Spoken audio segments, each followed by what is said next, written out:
Okay, okay, okay, okay. I'm studying the Bible in Toronto. I'm studying the Bible in Toronto. I'm studying the Bible in Toronto. I'm studying the Bible in Toronto. Studying the Bible with Mike and Pat. These other YouTubers are just so trash. Hit the thumbs up if you wanna support. Go follow Mike as he follows the Lord. I'm studying the Bible in Toronto. I'm studying the Bible in Toronto. I'm studying the Bible in Toronto. I'm studying the Bible in Toronto. You better watch out, Mike's calling out the shields. If you're not free grace, you need to sit down and chill. We're not hyper grace, you know we keep it real. Eternally secure, you know that we're sealed. We don't back low, we're not workspace heretics. Mike's not in it for the money, trying to get a lick. They out here selling their souls for a couple clicks. Becoming Freemasons so they can't just get rich. I'm studying the Bible in Toronto. I'm studying the Bible in Toronto. I'm studying the Bible in Toronto. I'm studying the Bible in Toronto. Shout out to Mike and Pat. Check out his channel, Toronto Bible Study. Subscribe and like.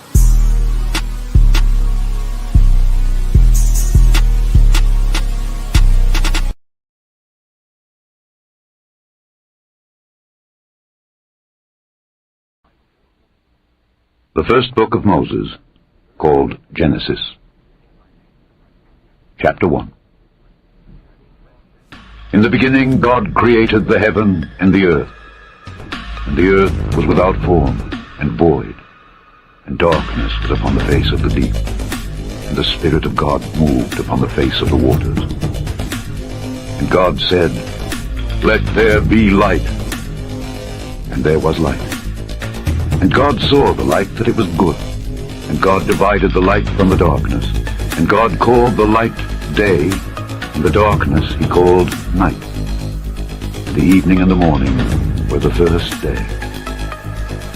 And God said, "Let there be a firmament in the midst of the waters, and let it divide the waters from the waters." And God made the firmament, and divided the waters which were under the firmament from the waters which were above the firmament. And it was so. And God called the firmament heaven. And the evening and the morning were the second day. And God said, "Let the waters under the heaven be gathered together unto one place, and let the dry land appear." And it was so. And God called the dry land earth, and the gathering together of the waters called he seas. And God saw that it was good. And God said, "Let the earth bring forth grass, the herb yielding seed, and the fruit tree yielding fruit after his kind, whose seed is in itself upon the earth." And it was so. And the earth brought forth grass, and herb yielding seed after his kind, and the tree yielding fruit whose seed was in itself after his kind. And God saw that it was good. And the evening and the morning were the third day. And God said, "Let there be lights in the firmament of the heaven, to divide the day from the night, and let them be for signs, and for seasons, and for days and years. And let them be for lights in the firmament of the heaven, to give light upon the earth." And it was so. And God made two great lights, the greater light to rule the day, and the lesser light to rule the night. He made the stars also. And God set them in the firmament of the heaven, to give light upon the earth, and to rule over the day and over the night, and to divide the light from the darkness. And God saw that it was good. And the evening and the morning were the fourth day. And God said, "Let the waters bring forth abundantly the moving creature that hath life, and fowl that may fly above the earth in the open firmament of heaven." And God created great whales, and every living creature that moveth, which the waters brought forth abundantly after their kind, and every winged fowl after his kind. And God saw that it was good. And God blessed them, saying, "Be fruitful and multiply, and fill the waters in the seas, and let fowl multiply in the earth." And the evening and the morning were the fifth day. And God said, "Let the earth bring forth the living creature after his kind, cattle, and creeping thing, and beast of the earth after his kind. And it was so. And God made the beast of the earth after his kind, and cattle after their kind, and everything that creepeth upon the earth after his kind. And God saw that it was good. And God said, Let us make man in our image, after our likeness, and let them have dominion over the fish of the sea, and over the fowl of the air, and over the cattle, and over all the earth, and over every creeping thing that creepeth upon the earth. So God created man in his own image. In the image of God created he him, male and female created he them. And God blessed them, and God said unto them, Be fruitful, and multiply, and replenish the earth, and subdue it, and have dominion over the fish of the sea, and over the fowl of the air, and over every living thing that moveth upon the earth. And God said, Behold, I have given you every herb bearing seed which is upon the face of all the earth, and every tree in the which is the fruit of a tree yielding seed. To you it shall be for meat. And to every beast of the earth, and to every fowl of the air, and to everything that creepeth upon the earth, wherein there is life, I have given every green herb for meat. And it was so. And God saw everything that he had made, and behold, it was very good.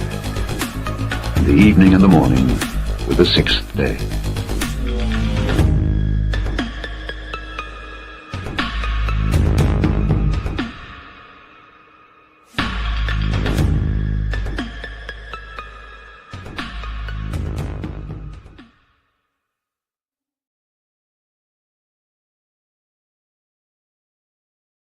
Chapter 12.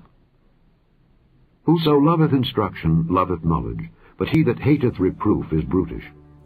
A good man obtaineth favor of the Lord, but a man of wicked devices will he condemn. A man shall not be established by wickedness, but the root of the righteous shall not be moved. A virtuous woman is a crown to her husband, but she that maketh ashamed is as rottenness in his bones. The thoughts of the righteous are right, but the counsels of the wicked are deceit. The words of the wicked are to lie in wait for blood, but the mouth of the upright shall deliver them. The wicked are overthrown and are not, but the house of the righteous shall stand. A man shall be commended according to his wisdom, but he that is of a perverse heart shall be despised. He that is despised and hath a servant is better than he that honoureth himself and lacketh bread. A righteous man regardeth the life of his beast, but the tender mercies of the wicked are cruel. He that tilleth his land shall be satisfied with bread, but he that followeth vain persons is void of understanding. The wicked desireth the net of evil men, but the root of the righteous yieldeth fruit. The wicked is snared by the transgression of his lips, but the just shall come out of trouble. A man shall be satisfied with good by the fruit of his mouth, and the recompense of a man's hands shall be rendered unto him. The way of a fool is right in his own eyes, but he that hearkeneth unto counsel is wise. A fool's wrath is presently known, but a prudent man covereth shame. He that speaketh truth showeth forth righteousness, but a false witness deceit. There is that speaketh like the piercings of a sword, but the tongue of the wise is health. The lip of truth shall be established forever, but a lying tongue is but for a moment. Deceit is in the heart of them that imagine evil, but to the counselors of peace is joy. There shall no evil happen to the just, but the wicked shall be filled with mischief. Lying lips are abomination to the Lord, but they that deal truly are his delight. A prudent man concealeth knowledge, but the heart of fools proclaimeth foolishness. The hand of the diligent shall bear rule, but the slothful shall be unto tribute. Heaviness in the heart of man maketh it stoop, but a good word maketh it glad. The righteous is more excellent than his neighbor, but the way of the wicked seduceth them. The slothful man roasteth not that which he took in hunting, but the substance of a diligent man is precious. In the way of righteousness is life, and in the pathway thereof there is no death.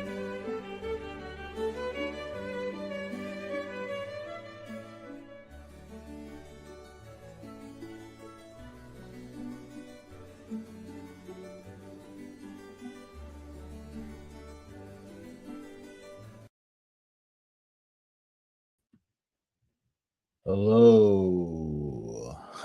Welcome to Toronto Bible Study. I'm your host, Mike Sampat,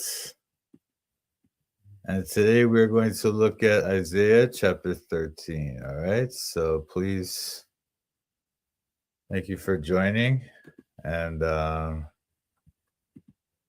let's begin. Let me just say a prayer real quick, and then we'll get started. Let me just say hi to everyone. Hey, hello, Mason. What's up? Hey, Savo. What's up, brother? God bless you, man. Thanks for joining. All right. Heavenly Father, Almighty God, Father, you are the Lord of heaven and earth. All the earth is thine, Father, and the heavens are thine. The work of thy fingers, they declare thy glory. Father, thank you so much for this Bible study, for those who come to join me and to study your word. Just help us to learn these things that we're about to read, Father. Help us to apply them to our lives. Help us to glorify your name and glorify the name of your Holy Son, Jesus Christ. And bless the listeners, Father. Give them wisdom, give them strength, encourage them, give them peace. Help us all to grow in the grace and knowledge of our Lord and Savior, Jesus Christ, Father. On him be glory forever and ever. Amen. All right, so let's go. Hang on. Okay, let me just present the Bible here.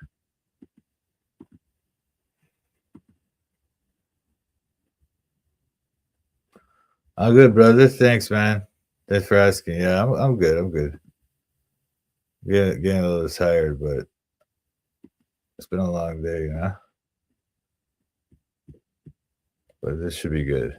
I always enjoy this Bible study with you guys. It's like helps me get through these things, you know. Okay, Isaiah 13. All right. So Isaiah 13 is the beginning of the next section of Isaiah. Amen. Thanks, Sabo. So what we've seen so far is the first kind of two sections. All right, we've seen section 1 to 5, chapter 1 to 5 was the it was kind of like the preface for the book. Okay, Isaiah has collected a bunch of his prophecies together at the beginning to give us a sort of introduction to the book. Then in chapter 6, we see his call to ministry. And that's really the beginning of his ministry. Okay, when he gets called by God in the temple, or he sees a vision of the temple, and then God cleanses him of sin and gives him a mission to tell the Israelites and the Judahites of their problem. Okay? Then in chapter 7, well, let's see, from chapter 7 to 12, there was this focus on God's dealings with Israel and Judah. There was the judgment for their sin. Assyria is going to come down and judge Israel, or at least the kingdom of Israel, and also the Arameans, and take them away. Or at least he's going to take away the northern kingdom of Israel. And the southern kingdom of Judah, they're also going to be judged, but it's going to come down later, but through the Babylonians. But in that section from 7 to 12, we saw the coming of the Messiah in chapters 9 and 11 especially, and the restoration of God's people. We see the end times restoration.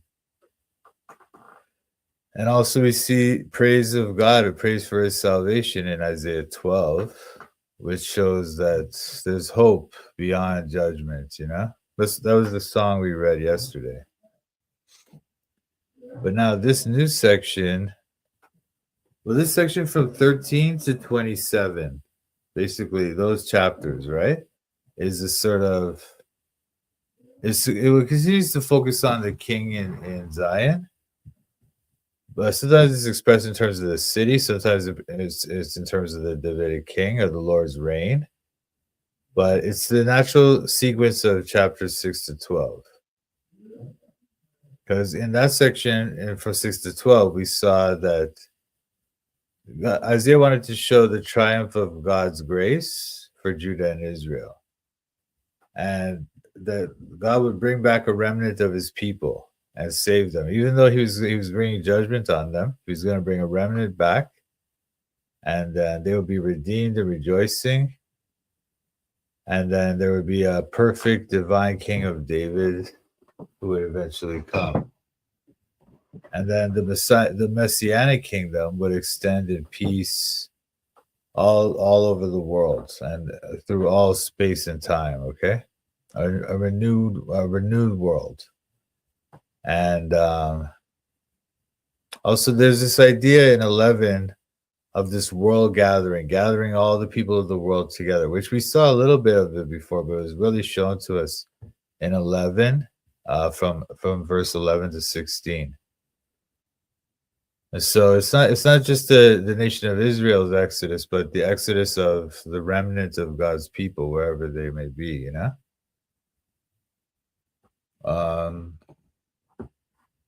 Because in 6 to 12, we just saw this sort of glance at this universal plan that God has. We saw a few glimpses of it. But now in this section, from 13 to 27, we're going to see those promises and those ideas presented more fully. And that's a feature of the Isaiah's literature, because we always you'll see in one section, you'll see hints of something. And then the next section, you'll see that thing come about more, explained more fully. So, for example, in chapters 1 to 5, we had hints of the Davidic kingdom, you know? For example, let me just show you an example here.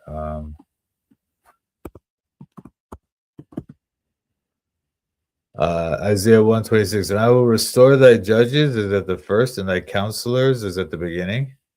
Afterward thou shalt be called the city of righteousness, the faithful city. Zion shall be redeemed with judgment, and her converse with righteousness. And the destruction of the transgressors and of the sinners shall be together, and they that forsake the Lord shall be consumed. So all this is showing us that it's giving us this glimpse of the Davidic kingdom to come. Hey, Liliana, how are you? Thanks for joining. God bless you. Hey, Angelo, what's up, brother? God bless, man. Thanks for joining, brother.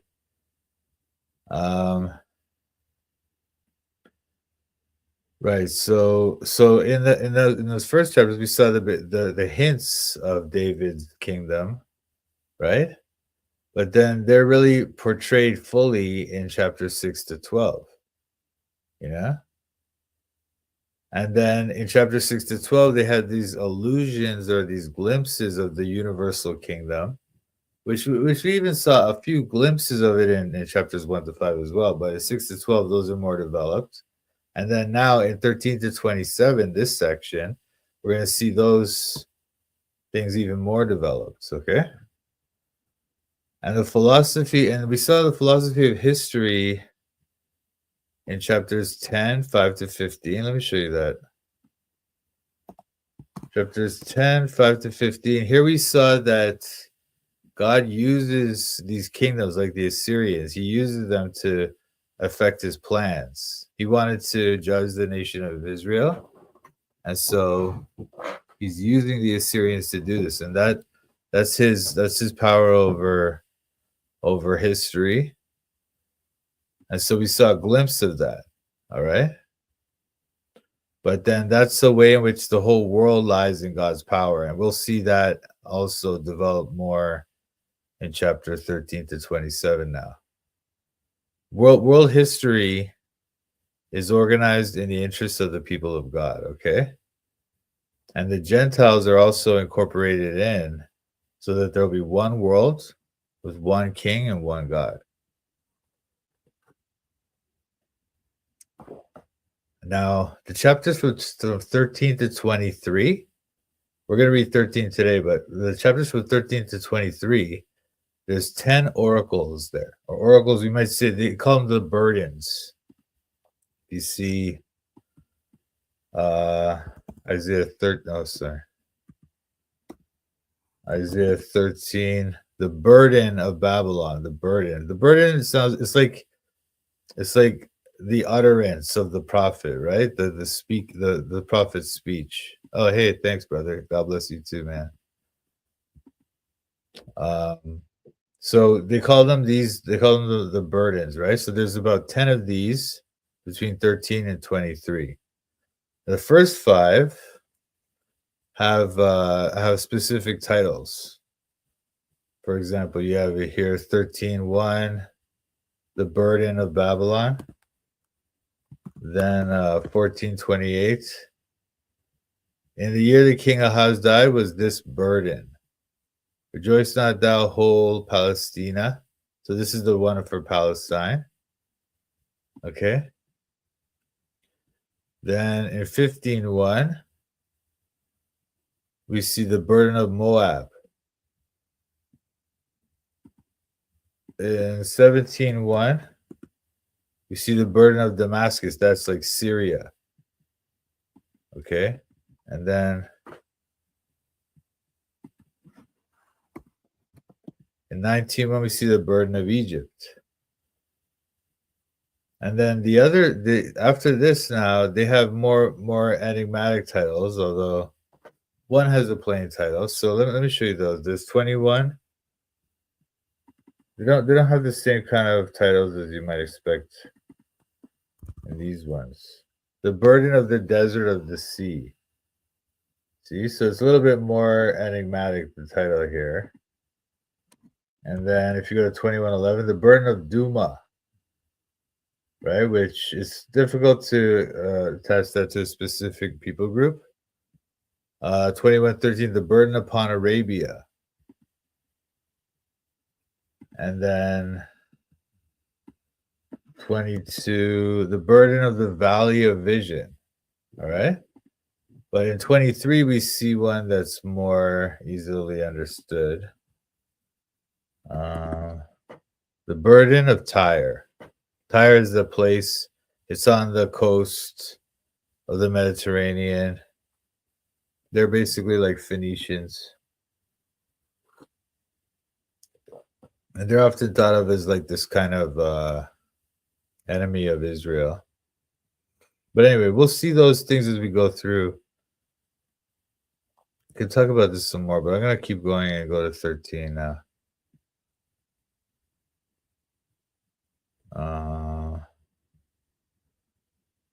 And then in chapters 24 to 27, there's no overt headings like that. But there's some references to Jerusalem, Judah, and Moab, and Assyria, Egypt, and Jerusalem. But there's no plain pointers to the history of the place, right? Kind of more of a song, more poetic from 24 to 27. It's almost like a song about the worldwide overthrow and rectification of God's kingdom.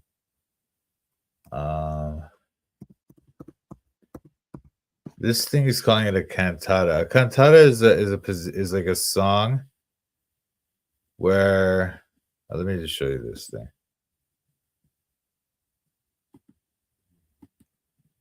Some people call that section from 24 to 27 a cantata because it's a song, is a vocal composition typically in several movements for solo, voice, or chorus, usually accompanied by orchestra and traditionally intended for church or ceremonial use.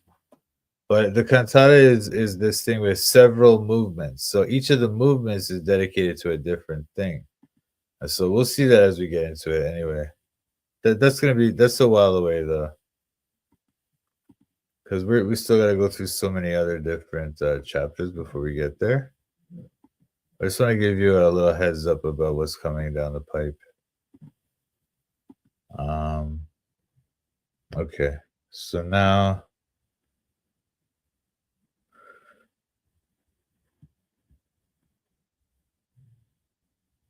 wow, I got so many notes here, guys. Unbelievable.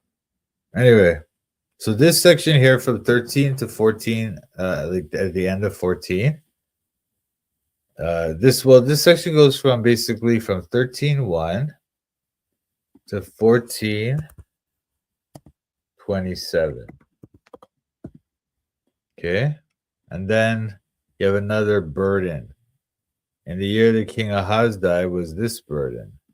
The burden is again like an oracle, an utterance. The prophet has spoken this thing, right? And this happened in the year that King Ahaz died. But this one from 13 to the end of 14, or towards the end of 14 there, is one major one. And this one, it's talking about first the desert by the sea, which is Babylon, and it's kind of linked up with this future thing in 21 and 24 and stuff. So we'll see that as we get into it anyway. I don't want to get into too much structural stuff, but it's okay. Anyway, so chapter 13 now, Isaiah is shifting his focus from Israel more to, now he's going to the nations, specifically starting with Babylon here. Okay, so it's beginning a new section. Usually we see this section usually from 13 to 23 is this kind of section. And then 24 and 27, as I was telling you before, is more of a song. So it's not really the specific oracles against specific nations.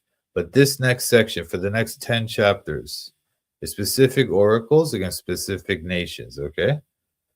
That's why this section is sometimes called the oracles against the nations, or the prophecies against the nations, or the burdens, as the King James puts it, burdens, right?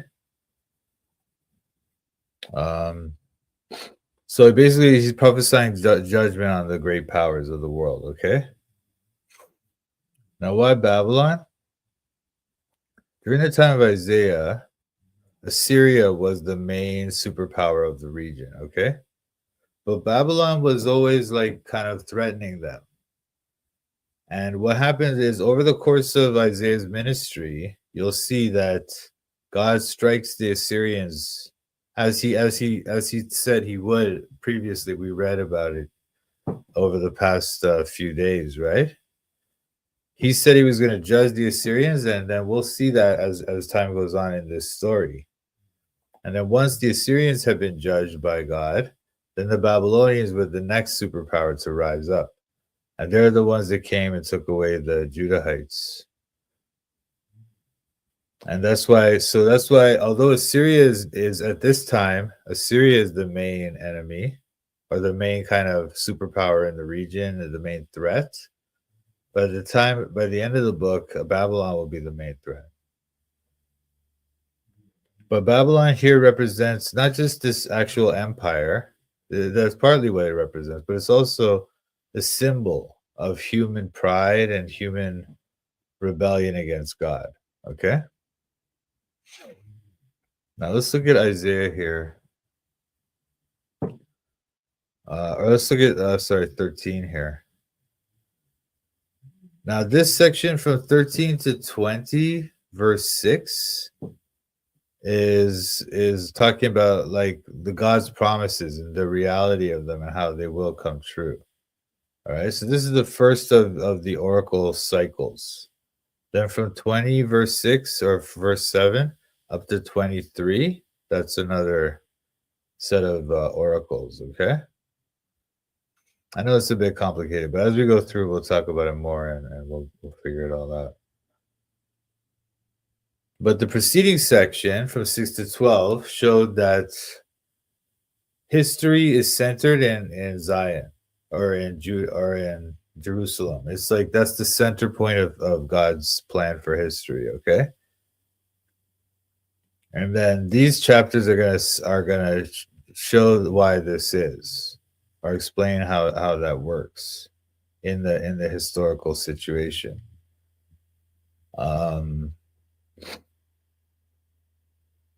And then like I was telling you before, the way God uses the nations to exact his judgment on different other nations, that was explained like very briefly in 10:5 to 15, but now we're going to see it more explained out. Okay, he used the example in chapter 10 verse 5 to 15. He's the example of the Assyrians to show how God puts his judgment through these nations, right? But now in this section, we're going to see it more closely. Okay.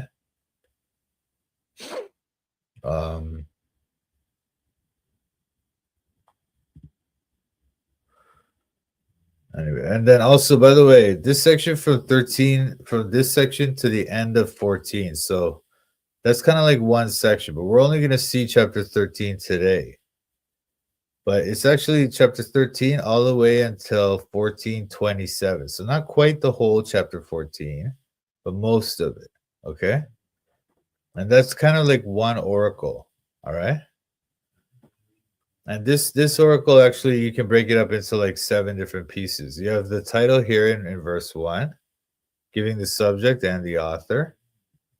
Then from verse 2 to 16, you have this section which is talking about the day of the Lord, but it doesn't really talk about Babylon too much. So you might date this to any point in Isaiah's ministry. Then in from 17 to 22, the end of this chapter, you see the destruction of the Babylonians by the Medes, or the Medo-Persians, we call them sometimes. Okay. And then from 14:1 to 4 is sometimes thought of as like a little connecting piece. So it provides this kind of integration for the other units in the oracle complex. Okay. But because it's opening with the word for, it explains what happened before. And then 3 and 4, that's like this little song about the king of Babylon mocking him. And then in section 3, you see this little discussion of God's hostility to Babylon. It's 14:22 to 23. And then from 14:24 to 27, you see the overthrow of Assyria. Okay. Which shows God's rule over all creation.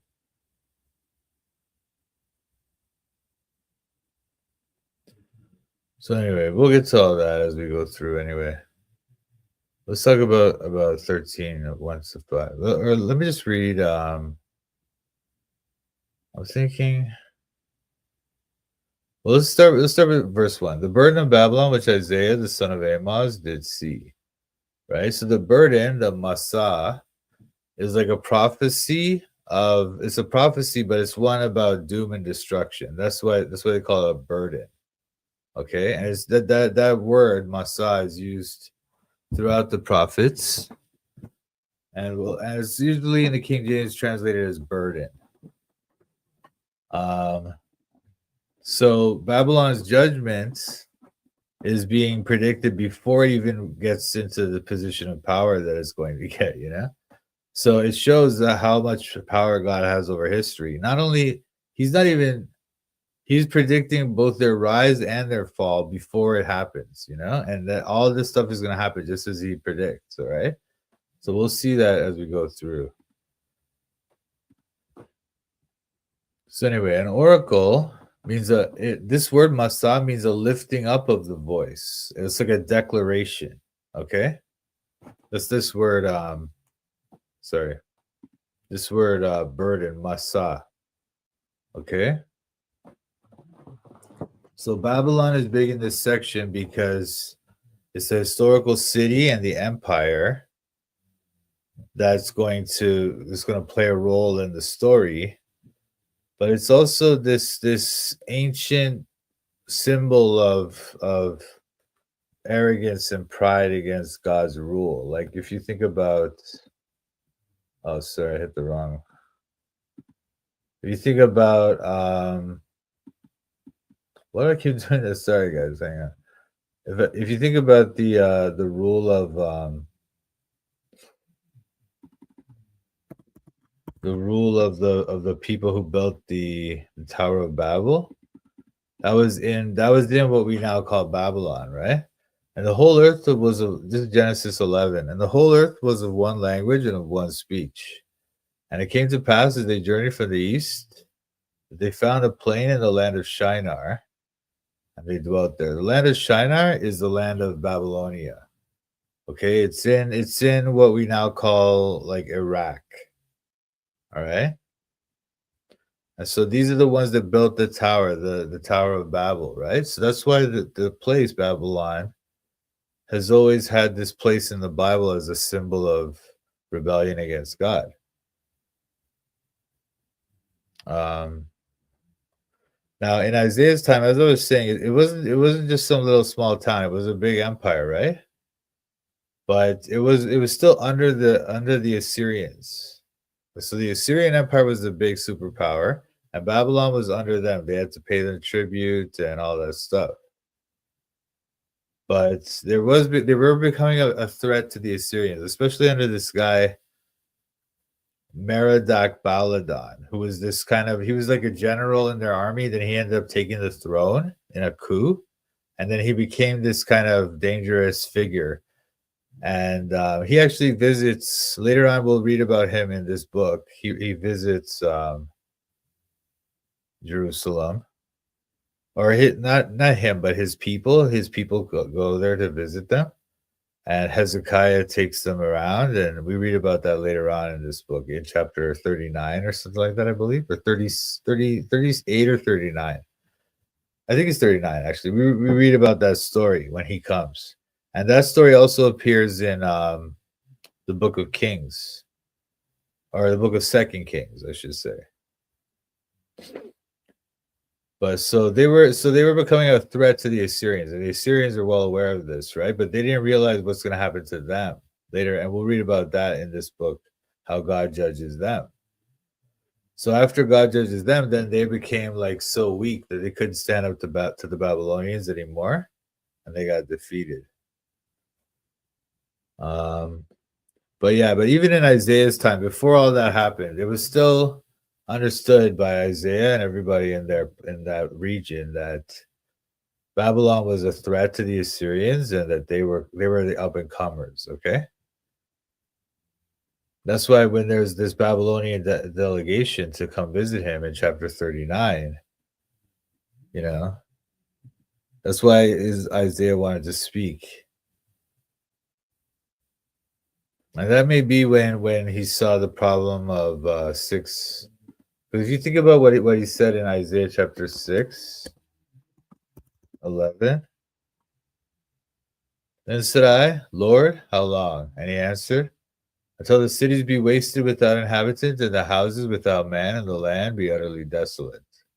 And the Lord have removed men far away, and there be a great forsaking in the midst of the land. So Isaiah is asking God, how long should I prophesy these things? And he says, until the cities are left without inhabitants, is completely desolate. So that is the Babylonian conquest, right? That's what God's talking about. But it may be that Isaiah didn't realize what he was talking about, Babylon or anything, until later on. But in chapter 39, you read about how he knew. Let me just show you that real quick. So I won't show you the whole thing, but Isaiah 39.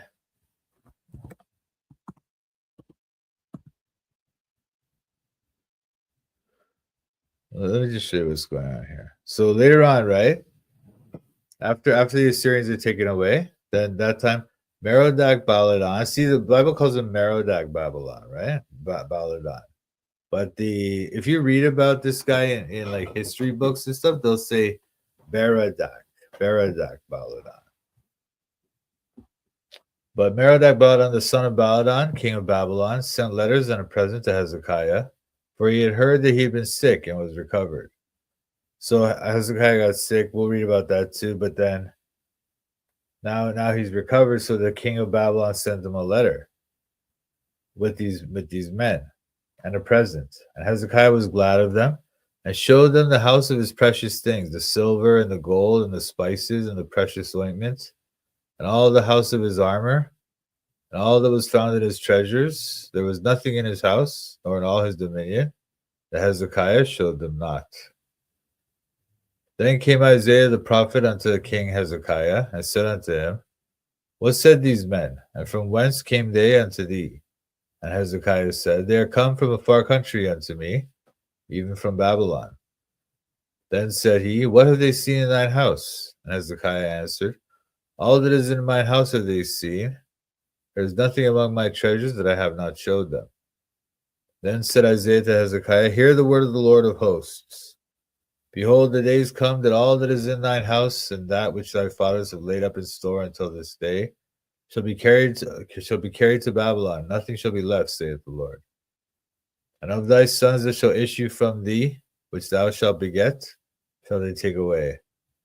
And they shall be eunuchs in the palace of the king of Babylon. Eunuchs is like when they remove your genitals, right, as a man, and then you have to be like their servant. So that's what's going to happen to the princes, Hezekiah's sons, right? With like Daniel, for instance, right? And those men, his friends. So that's what's going to happen anyway. We'll read about that later, but I just wanted to show you that so you get an idea what's going on here.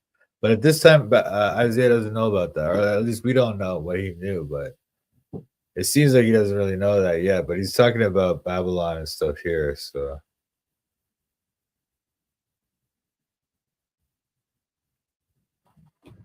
So then, whether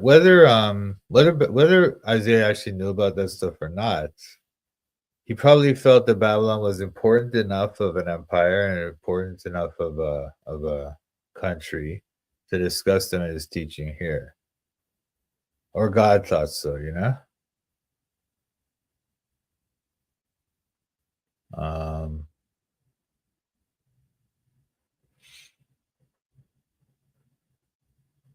All right. So then that's the beginning of the prophecy here, okay? Then if you read, I wonder if I should read this whole thing. Let me read from 2 to 16. I'm going to read it to you, okay? Lift ye up a banner upon a high mountain. Exalt the voice unto them. Shake the hand, that they might go into the gates of the nobles. I have commanded my sanctified ones. I have also called my mighty ones for mine anger, even them that rejoice in my highness. The noise of a multitude in the mountains, like as of a great people, a tumultuous noise of the kingdoms of nations gathered together. The Lord of hosts mustered the host of the battle. They come from a far country, from the end of heaven, even the Lord and the weapons of his indignation to destroy the whole land. Howl ye, for the day of the Lord is at hand. It shall come as a destruction from the Almighty. Therefore shall all hands be faint, and every man's heart shall melt. And they shall be afraid. Pangs and sorrows shall take hold of them. They shall be in pain as a woman that travaileth. They shall be amazed one at another, and their faces shall be as flames.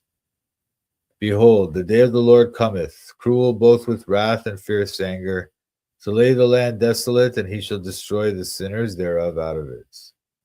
But the stars of heaven and the constellations thereof shall not give their light. The sun shall be darkened in his going forth, and the moon shall not cause her light to shine. And I will punish the world for their evil, and the wicked for their iniquity. And I will cause the arrogancy of the proud to cease, and I will lay low the haughtiness of the terrible. I will make a man more precious than fine gold, even a man than the golden wedge of Ophir. Therefore I will shake the heavens, and the earth shall remove out of her place, in the wrath of the Lord of hosts, and in the day of his fierce anger. It shall be as the chased roe, and as a sheep that no man taketh up. They shall every man turn to his own people, and flee every one into his own land. Every one that is found shall be thrust through, and every one that is joined unto them shall fall by the sword.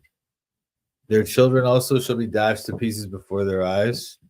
Their houses shall be spoiled, and their wives ravished. So you can see it's very dark, right? The prophecy here. That's why it's called a burden. You know, this is very serious stuff. Their children will be dashed to pieces before their eyes, their wives ravished. It's very, very, very dark prophecy here, right? Now, in terms of the day of the Lord, Isaiah is kind of like standing in the tradition of Amos. Let me show you that. Amos 5:18. Woe unto you that desire the day of the Lord. To what end is it for you? The day of the Lord is darkness and not light. As if a man did flee from a lion and a bear met him, or went into the house and leaned his hand on the wall and a serpent bit him. Shall not the day of the Lord be darkness and not light, even very dark and no brightness in it? So that's that day of the Lord idea, this dark prophecy of the day of the Lord, right? That's something that the other prophets also have. But here we have this balancing between like divine and human agency. So let me give you an example of that. Sorry. Isaiah 22:5. For it is a day of trouble and of treading down, and of perplexity by the Lord God of hosts in the valley of vision, breaking down the walls and of crying to the mountains. And Elam bare the quiver with chariots of men and horsemen, and Kir uncovered the shield. So you see, it's like it shows you it's about God's judgment, but also he's using the people, like the Elam and Kir, those are these other nations, right? They're going to come and attack. And that's what they're basically talking about here.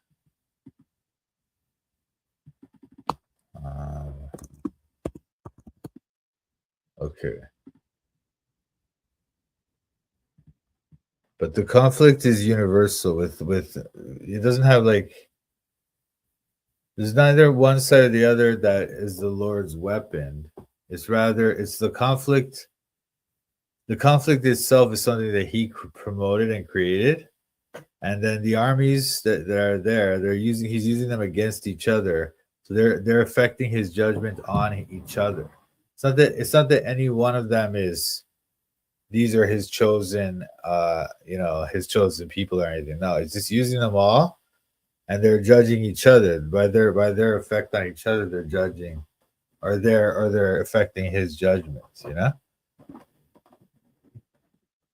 And this is the same thing we saw in chapter 10, verses 5 to 15, where he's using the Assyrians to make his judgment on to Israel. But then later on, his judgment is going to fall on the Assyrians as well, right? So it's the same pattern is being repeated here again and again. So all the destructiveness of sin that was manifested in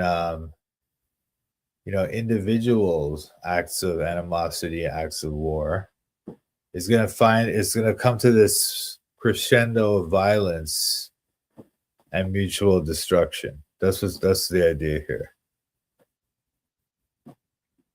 But overall is God who's governing the whole world, and that's why he's controlling history. It might seem really dark, but he's controlling it all to finally come out to his ends in the end, which are good.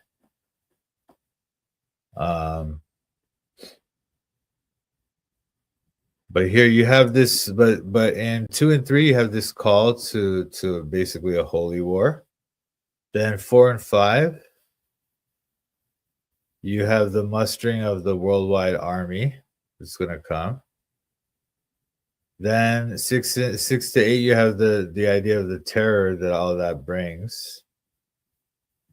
Then 9 to 13 talks about the moral purpose of all of it, of all this conflict. And then 14 to 16 shows that that day will be, there's no escape from that day.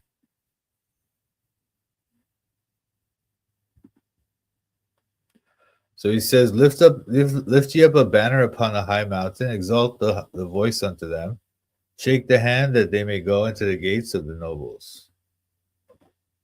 So the banner is this rallying point for the troops, right? You hold up the banner, it's almost like a flag, right? Hold it up, and then the people know where the general's at. They know where to rally, where to meet up. So God is summoning an army. which is going to be, it's not, we're not told who it is yet, but we're going to be told in verse 17 that it's the Medo-Persian army. Okay, and they're gonna come to destroy Babylon. And the attackers are described as the sanctified ones. See that? Sanctified ones. And it doesn't mean that they're personally sanctified, that they're morally righteous or anything. That's not what he's saying. He's just saying that he set them apart for his purpose. Sanctified means set apart. It's not that they're morally good or anything. It's just that he set them apart for his purpose. Okay. And it's just the same way that the Assyrians were used to judge Israel in chapter 10. They're not good people. He just used them to judge Israel, and then he's going to judge them later. And the same thing in Babylon is going to happen to them too. You know? So God controls even the pagan nations to affect his will, right? And then we see this. We see a similar judgment against Mystery Babylon in Revelation 18. The whole like corrupt world system that occurred there, they're going to be judged too. But this gathering of the armies for judgment is kind of contrasting with the gathering of the elect that Jesus does when he comes back. You know. But anyway. So when it says lift ye up, Nasa, these are all like they're what they call the second person plural, and they're all imperative. So they're telling them to do this: lift ye up a banner, exalt, shake the hand. Okay, all these are second person plural imperatives. So it gives the impression that the Lord already has his agents ready to go, and he just has to call them, and then they go. Right? That's the idea. So he just needs to signal the battle, basically. And the banner here symbolizes like the direction of history, which we saw this earlier as well. Like for example, a couple times we saw the thing about the banner, but here, Isaiah 5:26. And he will lift up an ensign to the nations from far. It's the same word. It's like ensign and banner. It's the same basic understanding. But in Hebrew, it's the same word. He will lift up an ensign to the nations from far and will hiss unto them from the end of the earth. And behold, they shall come with speed swiftly. So that's the same idea, the banner here, okay?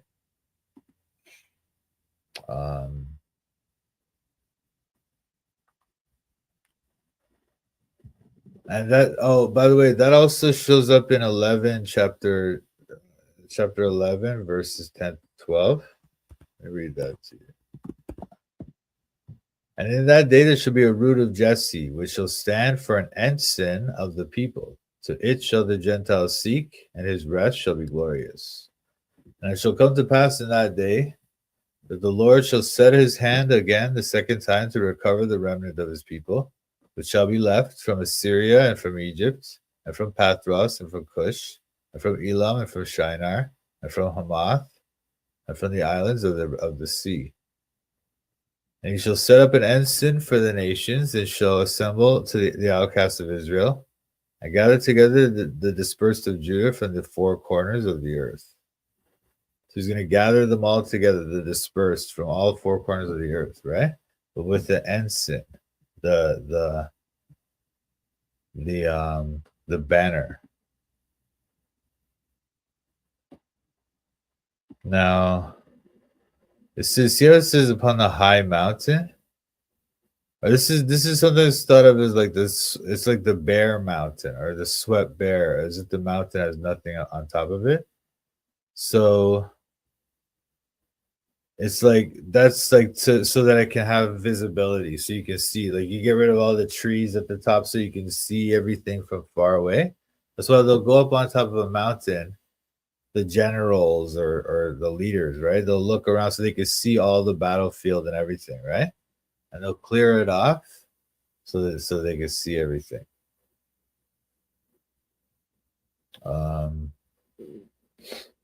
And then this word shake the hand. This is sometimes stuff is like it's like when you're waving your hand or you're beckoning someone to come to you.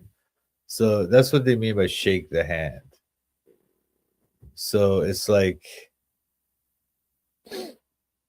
and but by the way, this is part of an inclusio for this section, by the way. So remember I was telling you that this section runs from here all the way to 14 at the end? Let me show you that.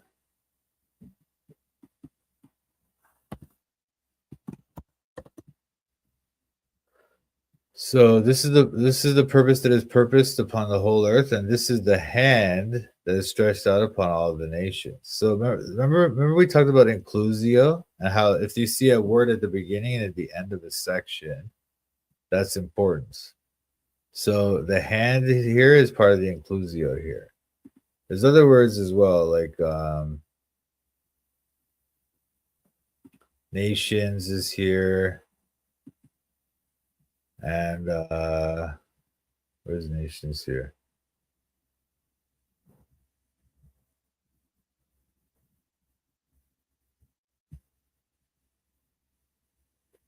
Oh, the people here, the nations. See, so this is the beginning of the inclusio, right? So you see the same words here. Nations, nations.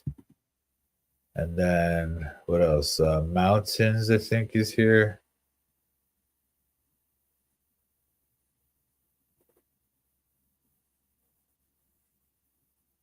Mountains here in 25, right? And then you'll see mountains here in 13:4. Also, the mountains were again on the high mountain here. So all these words, you can see that they're doing the inclusio idea again here. Okay. And also the whole world. When it says the whole world here, hang on.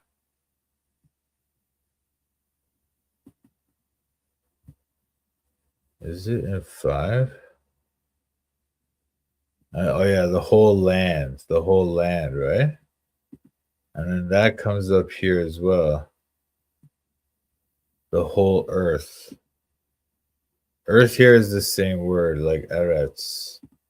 Land is Eretz, right? So it's whole Eretz. Whole, actually, they use the same word, or it sounds the same. The word for whole in English is the same as in Hebrew, is whole. But it's more like with the soft CH, like whole, you know, like that. But anyway, so this is the inclusio that they have here, okay? So they're showing you that that's the one section and that those words that are used that are repeated at the beginning and at the end, they're kind of thematic for the section, okay? Were Elamites Mesopotamian as opposed to the Iranic peoples who were Indo-European origins, such as the Parthians, Persians, Medes, Kurds, etc.? Or am I just blind? Elamites? I think they were. Yeah, I think they were. I think they were Mesopotamia. I'm not too sure though, to be honest. But they're from that. They're from that along that way. You know. But I don't know what they look like today. Or can we even identify those people today? I don't really know. So to say whether you're blind or not, I can't tell you, my friend. But I think they were Mesopotamian. Now, when he says this word, the nobles, right? The Nadiv. This is talking about. I mean, it can be a term of moral approval, like oh, that was a noble thing you did, very noble. But here it's talking about nobility, like the leaders, like the generals, the rich, the powerful. Okay. And when it talks about enter into the gates, may go into the gates, right? That's like the purpose of the war, like to overthrow the cities. But it also refers to the host assembling to be the seat of the government. Because remember we talked about how the gates is this place where the rulers of the city would go and they would kind of give their judgments and stuff. So that's why when it says go into the gates, it's also referring to that, so that they're gonna take over and control the place. Okay. Now verse 3, I have commanded my sanctified ones, I've also called my mighty ones from mine anger, even them that rejoice in my highness. So when it says I've commanded my sanctified ones, I have also called my mighty ones. This is actually emphatic here. This I, they don't normally have to say I in Hebrew, okay? They don't have to, because the verb will have that information. Yeah. Whether the verb is being done by the I or by the you or by they or whatever, it's that information is in the verb. So often in Hebrew, you don't have to say the word I, he, they. You don't have to say those words. Those are called pronouns because it's in the verb. But when the Hebrew includes the pronoun, it's for a reason. It's saying that it's for emphasis, like to say, look, oh, I have commanded my sanctified ones, like God is talking, right? So they're like his recruiting sergeants, you might say, you know? And they've been set to do his divine mission that he's given them, okay?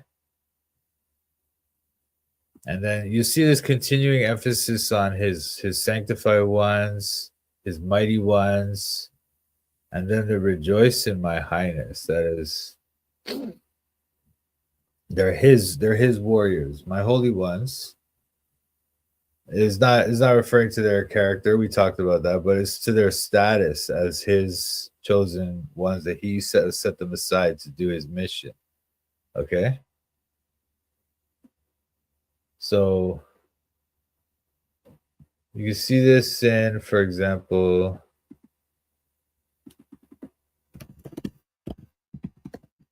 Deuteronomy 23:9. When the host goeth forth against thine enemies, then keep thee from every wicked thing. If there be among you any man that is not clean by reason of uncleanness, that chanceth him by night, then shall he go abroad out of the camp. He shall not come within the camp. Wait. When the host goeth forth against thy enemies, then keep thee from every wicked thing.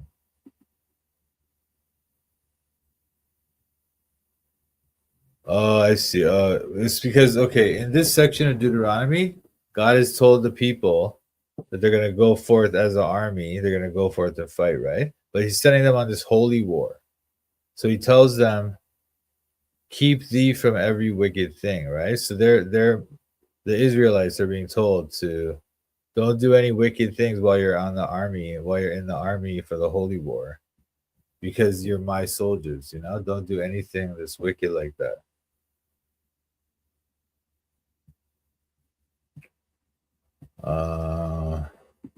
So these guys aren't really like that, but they're sanctified because God is using them for his mission, right? But when he calls them the mighty ones, this is the Gibborim, the mighty man. And that's just showing that they're good for the task at hand. They're very strong in war. They're very good to carry out God's plan. For his anger, right? His off, which is like, it means the same word as nose. This word for anger is the same word as nose. So they'll often combine those in a kind of like, I don't know, like a pun almost, or like a wordplay where they'll say his nose is long, and they'll say that means that he has anger issues or whatever. They do say stuff like that in Hebrew. But they are the ones that they rejoice in his highness. Ga'awa. But this word highness is sometimes translated differently. There's some dispute about that. But it means that they're exalting in his victory, not because it's his victory, but because they think it's their victory, right? But he's using them. Their arrogance is going to be used by him for his purposes. Anyway. 4. The noise of a multitude in the mountains, like that of a great people, a tumultuous noise of the kingdoms of nations gathered together.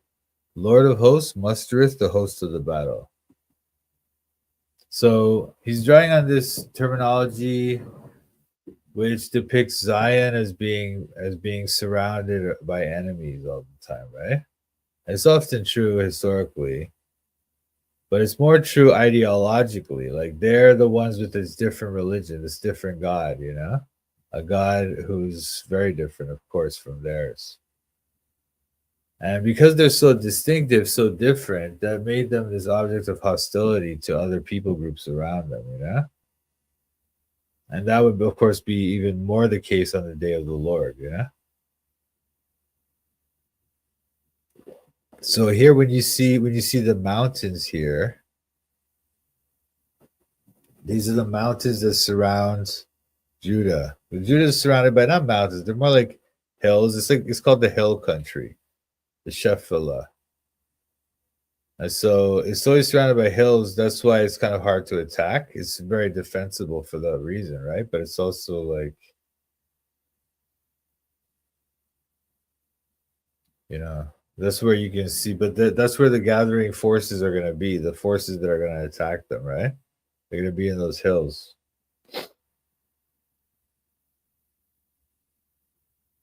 So what we're seeing here is that God, who's the Lord of armies, the Lord of hosts, this word hosts here means armies. Zavaot. So he's mustering the hosts of the battle, mustereth, because he controls all armies, not just the armies of his people, but all armies everywhere. So he's able to call them for his purposes whenever he wants. And they gather at his command and do his bidding. Think about Acts 4:27.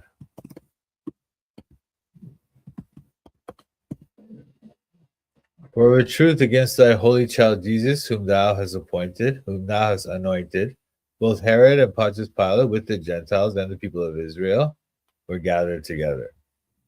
Gathered together, right? Because God wanted it that way.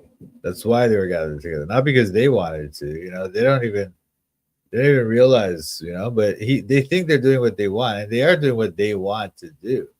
But they don't realize how he's put everything in place so that they will do what he wants them to do. Some people believe that their Elam language was related to modern Dravidian South Indian languages, but I don't know. Is that right? Interesting. I don't know too much about that. So, like, related to like Tamil and stuff, or like, what do you mean by Dravidian? Anyway, that's interesting though. I'll check it out. Now, verse 5, they come from a far country, from the end of heaven, even the Lord and the weapons of his indignation to destroy the whole land.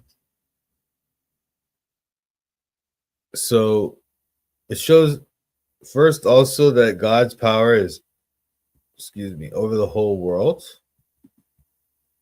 Okay. Because I'm talking about this one, right? So it shows that God's power is over the whole world.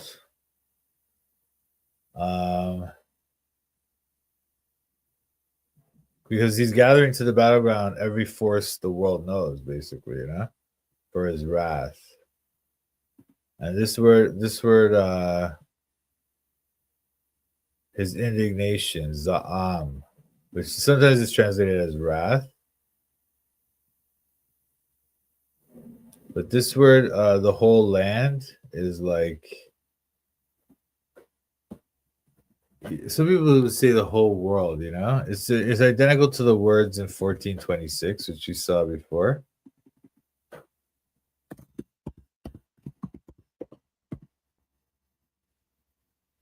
See how it says the whole earth here? The whole earth?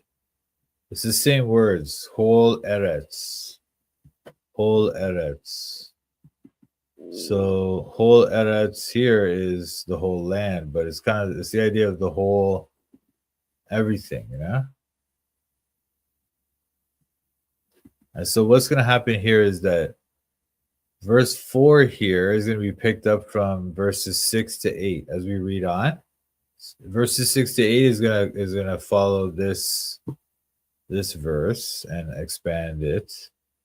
And then verses 9 to 13 are going to expand this verse. Okay?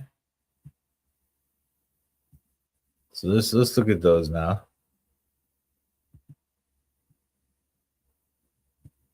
I mean, what I mean by that is verse 4 is about like these awesome forces that are about to clash and melt people's hearts with terror, right? And the reason behind it is wrath, God's wrath. That's what we see here. His indignation against sinners, which you see in verses 9. And also against evil, sins, arrogance, and pride, which you see in verse 11. So we'll read those soon. I'll go into them now.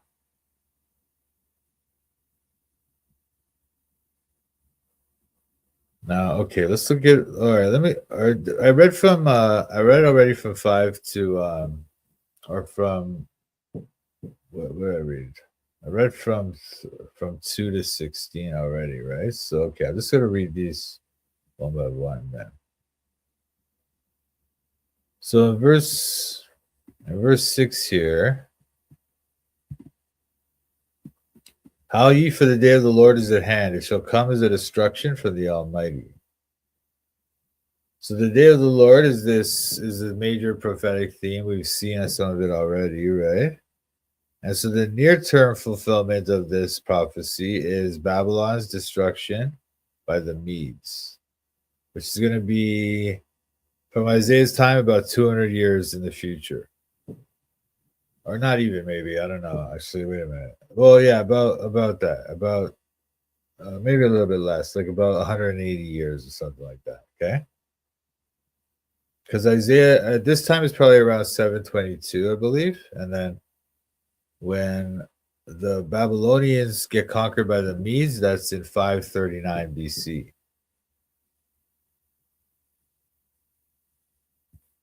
And then the ultimate fulfillment of this prophecy, though, is there going to be a Christ return. So there's a double fulfillment here going on, okay? Because it's talking about the conquest of the Babylonians by the Medo-Persians, but it's also it's like a type of the future fulfillment when the Messiah returns, okay?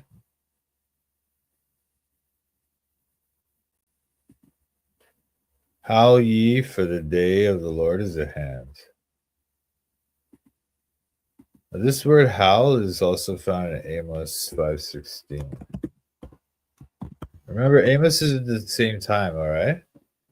Therefore, the Lord, the God of hosts, the Lord saith thus, wailing shall be in the street. This is the same word, wailing. And they shall say in all the highways, alas, alas. And they shall call the husbandmen to mourning, as such as are skillful of lamentation to wailing.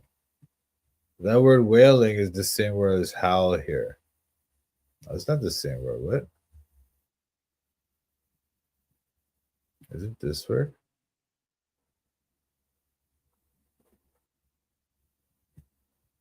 Where is this? La.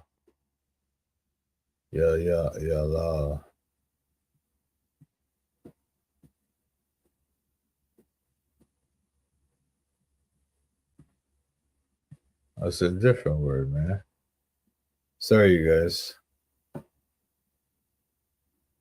That's weird. My bad. Anyway, that idea though of howling or wailing is being repeated there. It's a different Hebrew word, but the same concept, right? The day of the Lord is at hand. Now, when this says at hand, this word karov can mean like nearby, like close to you, or it can be. This is more like, or it can mean like imminent, like it can happen anytime. It's at hand, meaning you don't know when it's gonna come. It could happen tomorrow, you know. But this is probably talking about more like close by. It's close. So it's not saying that it's necessarily going to be tomorrow or the next day, but that it's like you want to be ready. You know, that's the idea, to be ready for this because it's at hand. Okay.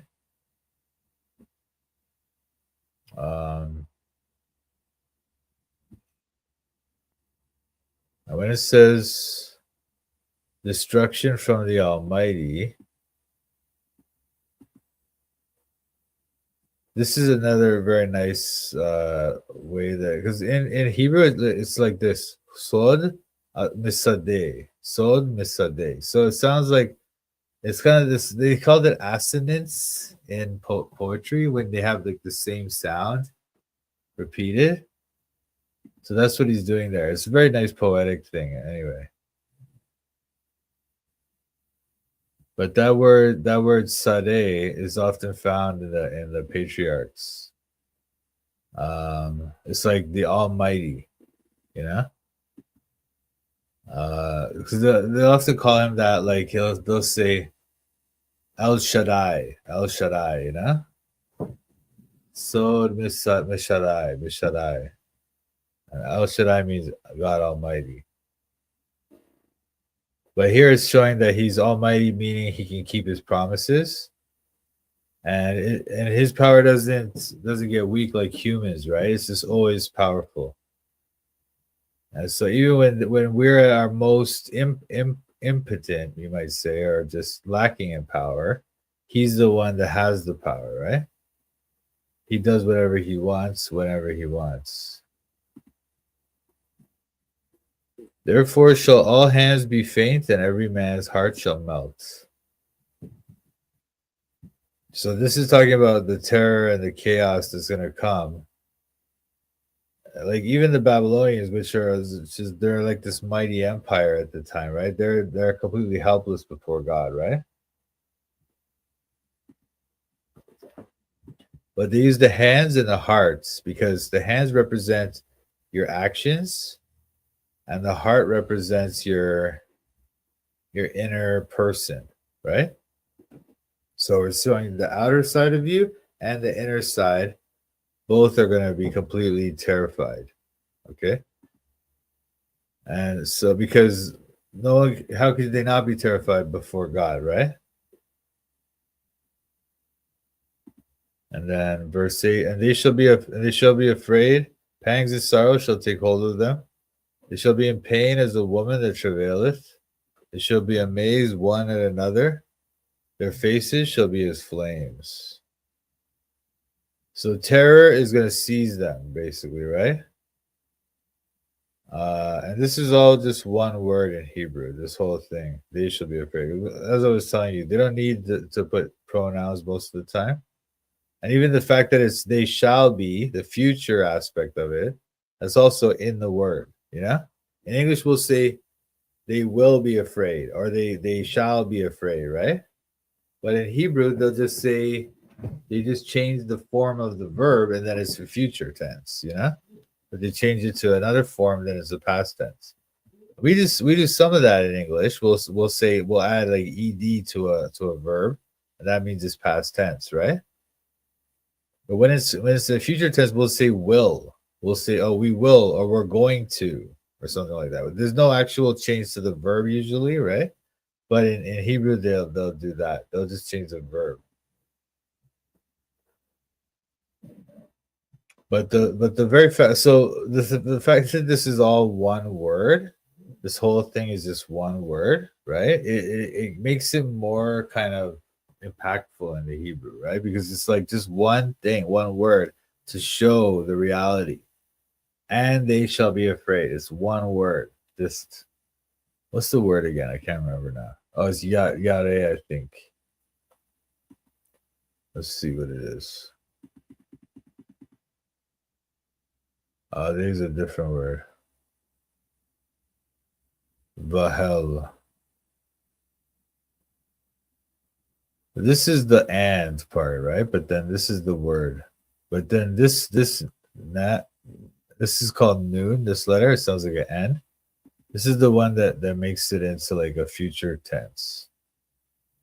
And then Bahvalu, Vehalu. They shall be afraid. Anyway, but because it's one word, it has a certain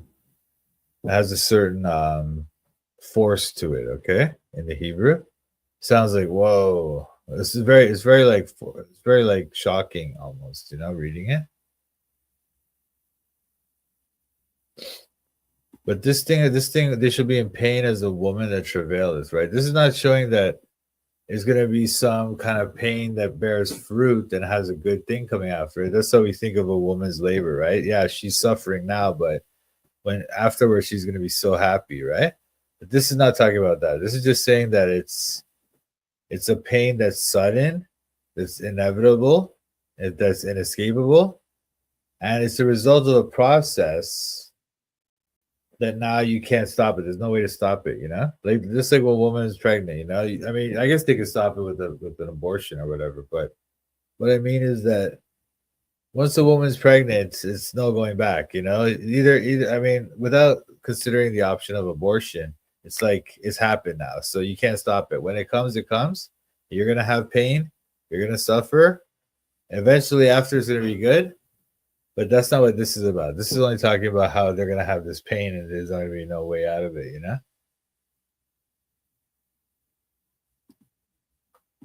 I have a note here for First Thessalonians 5:2.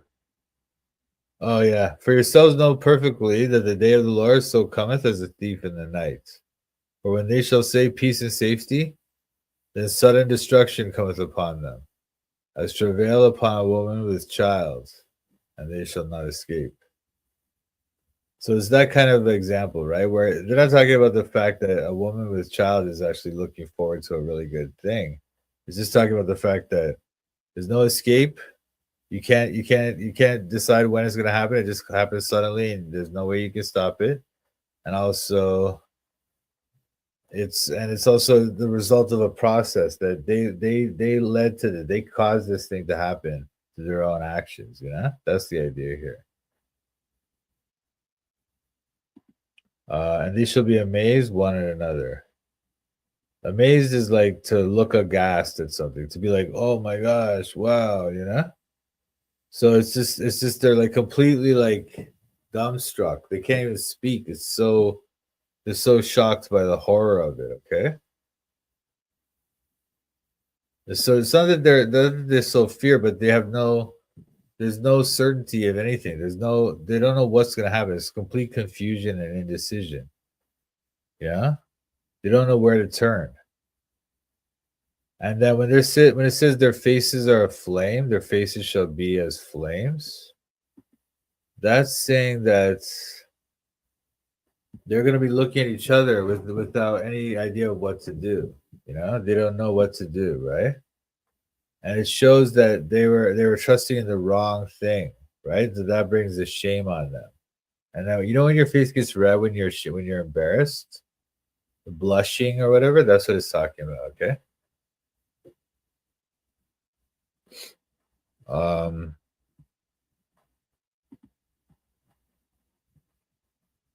what is this thing doing this? Anyway, behold, the day of the Lord cometh, cruel, both with wrath and fierce anger, to lay the land desolate, and he shall destroy the sinners thereof out of it.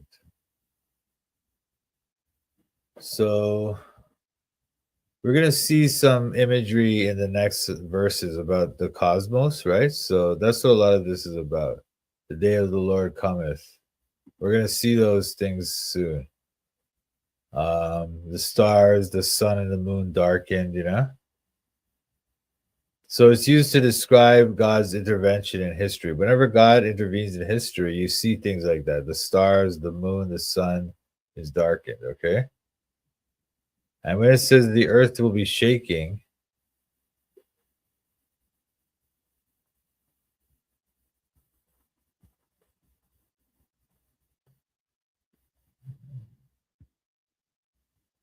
I will shake, therefore will I shake the heavens and the earth. That's like a symbol of there's just complete, total upheaval of everything that they held dear, you know? Babylon is being judged not just for its cruelty, but for its pride, because it set itself up as the greatest power on earth. And then this cosmic language here about like the day of the Lord and the sun shall be darkened, the moon shall not cause her light to shine. That's suggesting that it's not just about historical Babylon, but also this greater judgment in the future that's yet to come. Okay, it's pointing to this future thing. Obviously, we see similar language of the darkened sun and moon in Revelation and in Luke 21 and Matthew 24. But I won't go there right now. Let's just focus on these for now, okay? But it's this end times language, and we do see that in the New Testament. Oh, Tamil, Malayalam, Kannada. Right. These southern languages, yeah, interesting. I don't know too much about it, brother, but that'd be interesting to find out more about that. Anyway, so on verse 9 here, you see these words like, what does it say? Cruel and fierce. All right, these words you can see them in, for example. Oh wait. Cruel is Azgakzari, wrath, and fierce is Haron, right?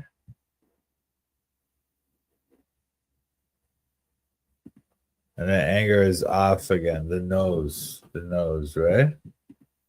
So let me see. There's one of these in Jeremiah 6:23. Let me show you that.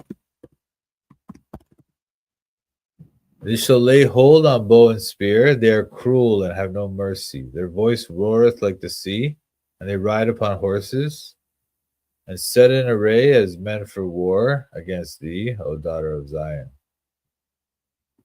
This is the Babylonians. They are cruel. Akzari. They're cruel, they're fierce, okay? And this word wrath we've seen before. But the point is just that they're completely pitiless. They're just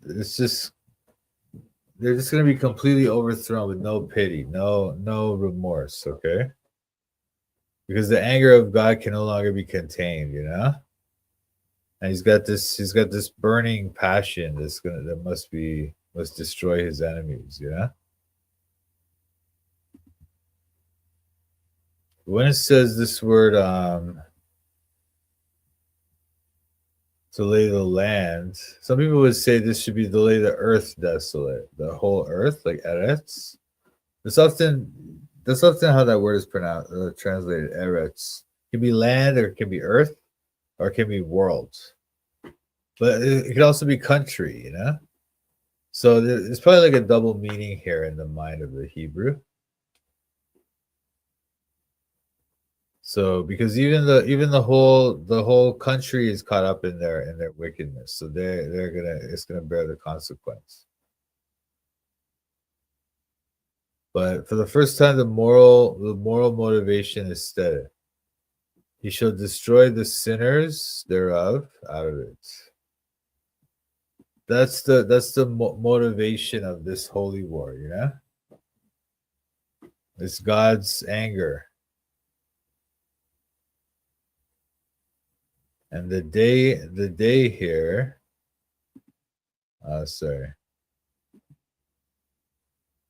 the day of the Lord is the day when sin comes and has to face the holiness and the holiness of God, and the sinners are going to be destroyed. Okay, which we'll see as we read verse 10. For the stars of heaven and the constellations thereof shall not give their light, and the sun shall be darkened in his going forth, and the moon shall not cause her light to shine. So there's a lot of different ideas here, right? But it's basically saying that all the wonderful things in the creation, the heavens, the stars, the sun, the moon, these are going to be denied God's enemies in that day, okay? So it's this wrath coming down on all creation because they've been corrupted by sin. And we did see this earlier in Isaiah. Let me just show you that real quick. Isaiah 2:12. For the day of the Lord of hosts shall be upon every one that is proud and lofty, and upon every one that is lifted up, and he shall be brought low. And upon all the cedars of Lebanon that are high and lifted up, and upon all the oaks of Bashan, and upon all the high mountains, and upon all the hills that are lifted up. See, so it's going to be his wrath on everything like that, okay? And then if you also see, that's Isaiah 2:10-13. And if you look at Isaiah 5, let's see, 5-6. And now I'll go to, I will tell you what I will do to my vineyard. I will take away the heads thereof, and it shall be eaten up, and break down the wall thereof, and it shall be trodden down. I will lay it waste, and it shall not be pruned or digged, but there shall come up briars and thorns. I will also command the clouds that they rain no rain upon it. So this is what we've seen earlier, and now it's sort of being expanded on and developed further, right? The idea of this judgment.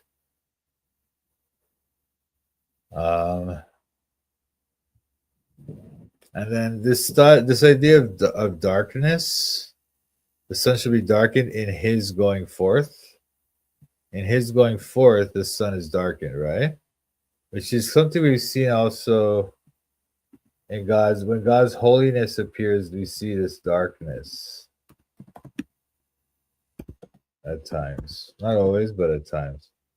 Exodus 19:16, and it came to pass on the third day in the morning that there were thunders and lightnings and a thick cloud upon the mount, and the voice of the trumpet exceeding loud, so that all the people in the camp trembled. The thick cloud upon the mounts, right? It gives this idea of the darkness. And let me show you Deuteronomy 4:11. Oh, wait, sorry. And you came near and stood under the mountain, and the mountain burned with fire unto the midst of heaven, with darkness, clouds, and thick darkness. Darkness, clouds, and thick darkness. See? So they make that clear that there's something here there's this darkness around God's holiness. Something we can't see through. We can't see through it, you know?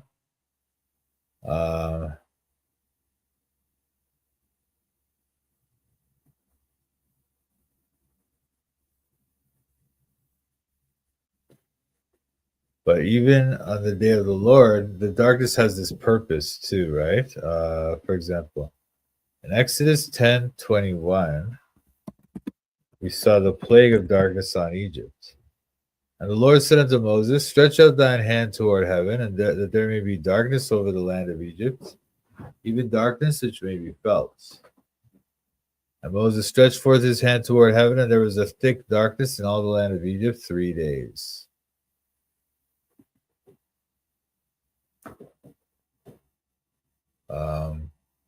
But this darkness it's all within the purpose of God's plan. Isaiah 14:1. This is the next chapter of the chapter we're reading today. For the Lord will have mercy on Jacob, and will yet choose Israel, and set them in their own land. And the strangers shall be joined with them, and they shall cleave to the house of Jacob. And the people shall take them and bring them to their place. And the house of Israel shall possess them in the land of the Lord for servants and handmaids. And they shall take them captives, whose captives they were. And they shall rule over their oppressors.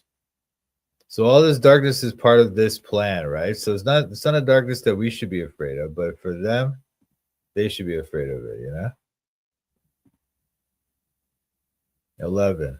And I will punish the world for their evil and the wicked for their iniquity. And I will cause the arrogancy of the proud to cease, and I will lay low the haughtiness of the terrible. So here to punish here is like that word pakad, I believe, to visit. Yeah, pakad. So this is like usually it just means to visit. And when they say visit, it's not just like visit like, hey, what's up? How are you? It's visit like to check the things to make sure everything is right, and also to provide for and to care for. Okay, so that's what it means by. But then here it's using to punish because that's another function of his visit. He may visit you for any number of reasons, but when he visits, he's doing it because it's part of how he controls the universe, right? So he's going to use this visit to enact some of his plans, okay? And then the world is Thebel. So this is the inhabited world, the world where people actually live, the world of human beings and our affairs, you know? For example, Psalm 24. The earth is the Lord's and the fullness thereof, the world and they that dwell therein. See, this earth is Eretz. That's the word that we were seeing before, this like land or world or country or something. This world, this is the world Tevel, which is the same word we see here. And so it's about the world of people's inhabitants and where they live and where they do their things, okay?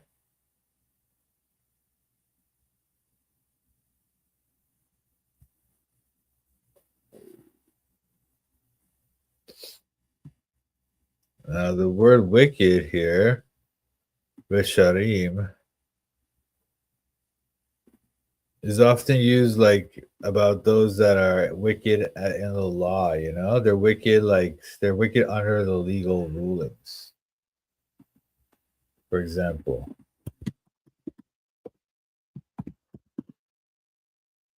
then hear thou in heaven and do and judge thy servants, condemning the wicked, Resharim, or Harshia. This is the same word, but it's slightly different. To bring his way upon his head and justifying the righteous, to give him according to his righteousness. So this wicked is the same as the wicked here. Although it's a slightly different, it's a different form of the same word, but it's guilty at law. Like they're guilty at some kind of almost like a legal thing, yeah.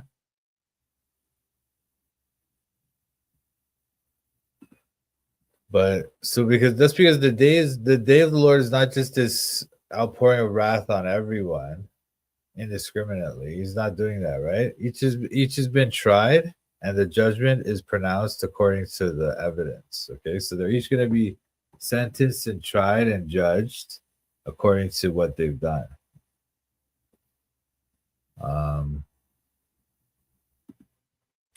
This word haughty is the word, it comes from the word for like, oh wait, is it this word? Hang on. Oh, sorry, I'm talking about this word. Sorry. The word proud is the word that's often used of like to boil or to seethe. Okay. So they're insolent and it's like when we say when people are coping and seething, you know, they're like that. They're like that kind of thing. They're that kind of attitude, yeah. And then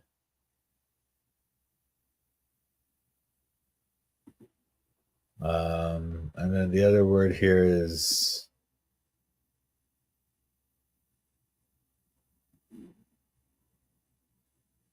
sorry, I'm trying to find this word. I will cause arrogancy.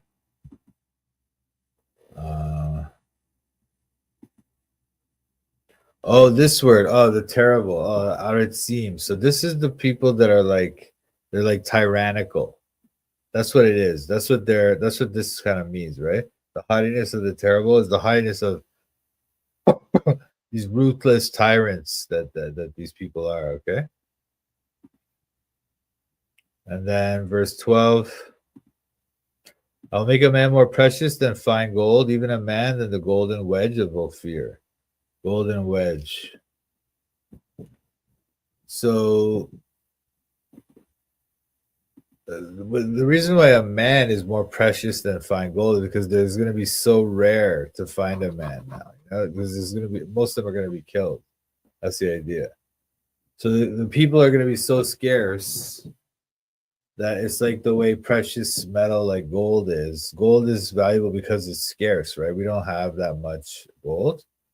So as we find more gold, as the supply goes down, the price goes up, right? So that's why he's saying that humans are going to be so scarce that they're going to be as valuable as gold. And Ophir, we don't know where Ophir was exactly, but there's a few theories about it, but it's always associated with gold in the Bible. For example, 1 Kings 9:28. And they came to Ophir and fetched from thence gold, 420 talents, and brought it to King Solomon.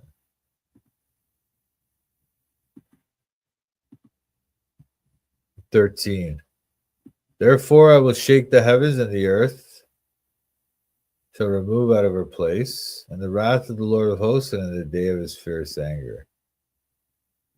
So this is kind of a conclusion to what we saw before, right? So the Lord has set this judgment, which is a judgment, a moral judgment, that we've already seen that it's basically like a cosmic judgment with all the sun and the moon and the stars and everything. We've seen that it's all worldwide. It's completely across the whole world. That's why the heavens tremble and the earth shakes. Oh, sorry. Hang on. What's going on here?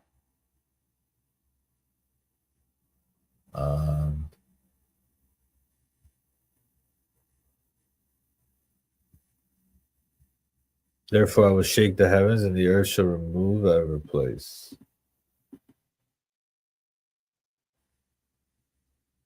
So, all that was achieved in the creation is going to be undone in God's judgment. And then, when you see this word wrath, evra, and anger is off, right? This is part of the inclusio between here and verse 9. Wrath, anger, right? So these words are forming the inclusio, right? The frame. So everything in between is kind of based on that theme of God's wrath and God's anger, right? And that's what we see here, of course. Now 14, and it shall be as the chase roe and as the sheep, that no man taketh up. Then shall every man turn to his own people and flee every one into his own land. So it's like when a gazelle or a sheep is being hunted, or a deer or something. They're being hunted. They have to just run, you know? Now, the difference is that the roe or the deer he's in danger because he's being chased by humans and they're hunting him, right? The sheep is in danger because no human is taking care of it. So that's an interesting little difference there. So it's because these people now they find the Lord as their enemy, so he's chasing them like a roe. At the same time, they lost him as their shepherd. Yeah. So without God as our shepherd, and with him hunting us to judge us, we're completely helpless and we have no hope. We have all these things to flee from, God's wrath, but nowhere to flee to, because the only way to flee from God's wrath is into God's arms. If you don't have God, you can't flee anywhere. There's nowhere to go. That's why they're being gathered with this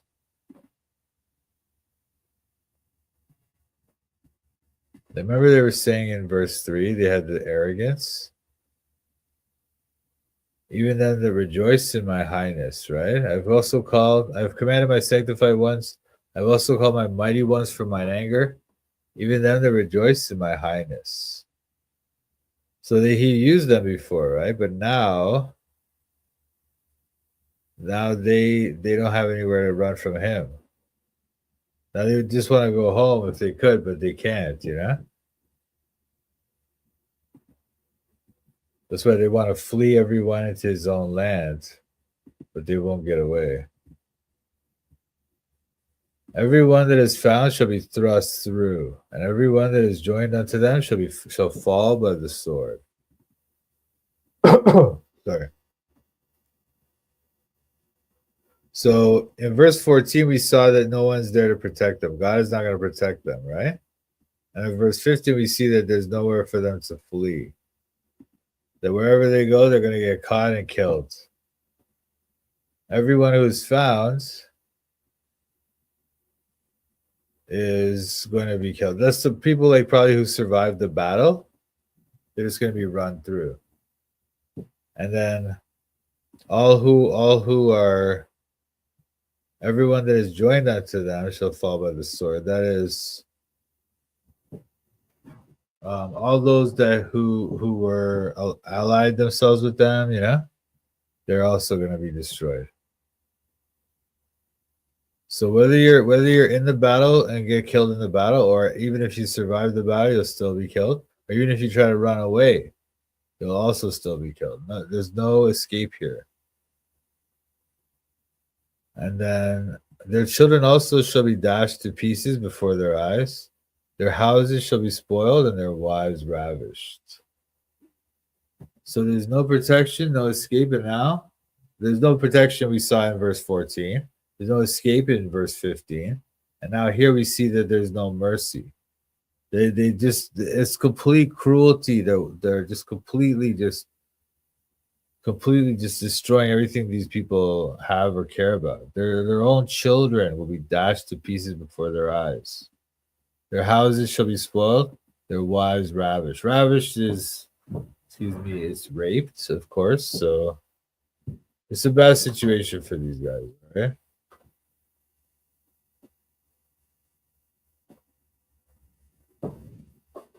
So if they ever reach home, they're just going to find out that everything they held dear has already been destroyed. The children that they had, the homes they built, the wives they loved, everything's going to be wrecked.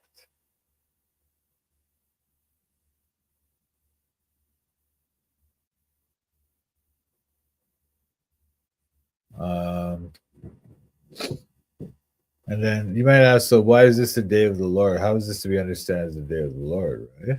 But it's the idea that this is how people are to each other, yeah? Look at 18. Their bows also shall dash the young men to pieces, and they shall have no pity on the fruit of the womb. Their eyes shall not spare children. This is how people are. It's just dealing with the reality. It's not that God made them do this. It's just that's how they are. But there's this mix of God's agency and man's agency, right? But as we learned in chapter 10, 5 to 15, that section about the Assyrians, God uses them, but they're not puppets, and God's not their puppet master.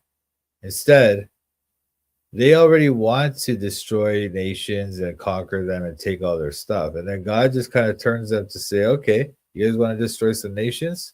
Look at these Hebrews over here. Get them, you know? And that's all that is. They're just being themselves. This is what they want to do, you know? But he takes the things that they want to do and turns it into the things he wants them to do, you know? That's how God is. That's how his power works, you know? That's what the Bible often will say, that he stretches out his hand. That's what it means. You know?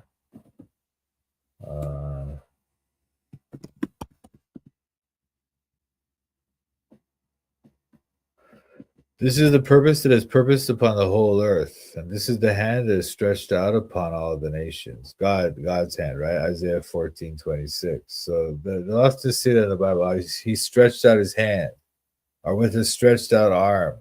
I did this, I did that. Right? And that's just talking about God's power, God's control.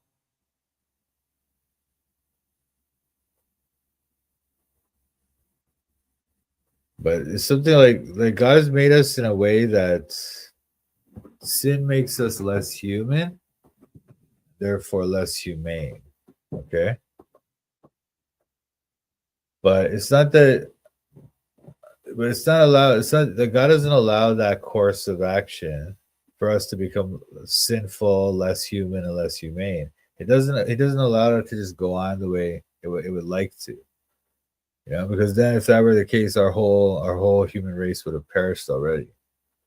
God remains sovereign, so he operates according to his rules and he directs the world, he restrains things, he stops certain things from happening, he allows certain other things, and that way he stops us from destroying ourselves by our own sinful ways, But the time will come on the day of the Lord that God will allow those sins to take place, to take the stage, And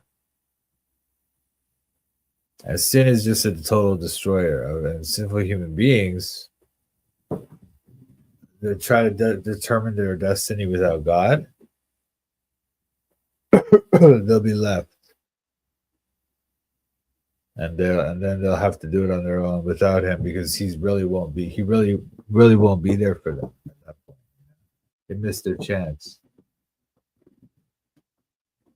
Let me see. Hey, Altata, what's up, bro? Hey, Kenneth, what's up, brother? God bless, man. Thanks for joining, you guys. God bless. Oh, sorry. So now we come to the last section, chapter 13, 17 to 22, okay? And this is telling us about basically the overthrow of Babylon and the end of that kingdom, okay? And so this is the day of the Lord so the day of the Lord comes many times during the prophet's life and during other prophets' lives and at other times probably as well. But then there's this final day of the Lord in the end. That's the idea here, okay? So the fall of Assyria was one example. The fall of Babylon is another example. I would say the fall of Jerusalem in 70 AD is another example. These are just showing us examples of God's power. But in the end, the final day of the Lord will be when he truly shows his power to all the world, right? But that's why this section is related to the previous section we just read. It's not that Isaiah is naming the warriors who were summoned in verses 2 to 5. You see these warriors in verses 2 to 5, they get summoned to the banner, right? Lift you up the banner, and the nobles are summoned, the sanctified ones are summoned, the mighty ones, right? So here it's not that he's naming them that were summoned there. This summoning awaits a time which even in our time hasn't come yet. But the same principle that operate in that climactic day at the end of history, that thing at the 13, 2 to 5, that's like the end of time. This is 7, I think it's in 539 BC that this happened, okay? Or 5, something like that.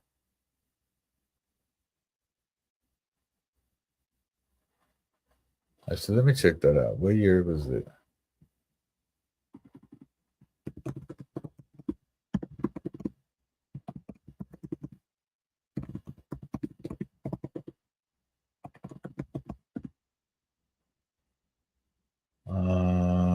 539. Yeah, it was 539. Okay. 539 BC. That's when Cyrus the Great defeats the Babylonians, the Persian emperor.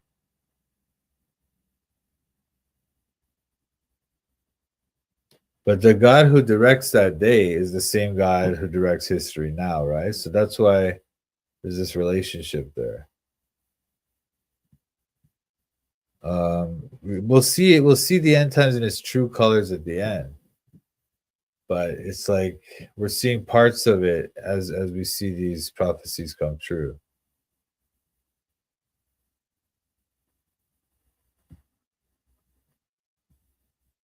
Anyway, so 17. Behold, I will stir up the Medes against them, but shall not regard silver, and as for gold, they shall not delight in it. So the Medes are these tribal people. They're from what we now call Iran, all right? And they later joined the Persians, but not at this time, probably. Oh wait, sorry. Yeah, by the time this happened, they had joined the Persians. My bad. They joined the Persians, and it was the Medo-Persians, that combined army that destroyed Babylon in 539 BC, okay? And that's going to fulfill this prophecy here. So, and when it says that they're unconcerned with wealth, or they don't care about like silver or gold, it's because they're all about destroying the enemy. They're not concerned about getting the money, getting the booty, the plunder, right? They want to destroy their enemy. That's what they're out to fight war here for, okay? Which is scary to people back then. But this shows that God's able to control these nations and direct them and raising them up to fulfill his plans, okay? Now, the Medes were not the dominant power in Isaiah's time, which makes it even more remarkable. Like, how did he even know that the Medes would join with the Persians or anything? This is like 100 years before that, right? Or more than 100. This is like 180 years before this happened. And at that time, the Medes and the Persians, they weren't even linked up the way they were later on. But somehow he knew. And the Medes weren't like, they were just like a kind of minor power, you know? When they joined the Persians, they became a major power, but at this time they were nothing, you know? Or they were not no one would ever consider them to be able to defeat the Babylonians. But he knew somehow, right? Because he was able to predict.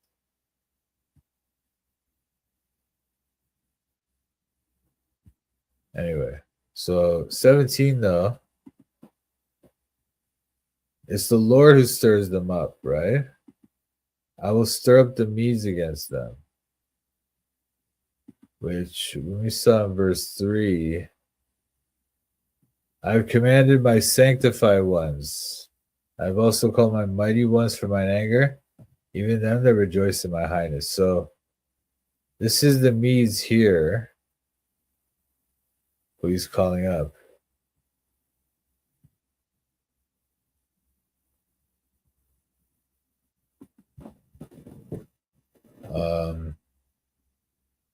So God's in control of all these movements in history, right? Just as he will be at the last day as well. But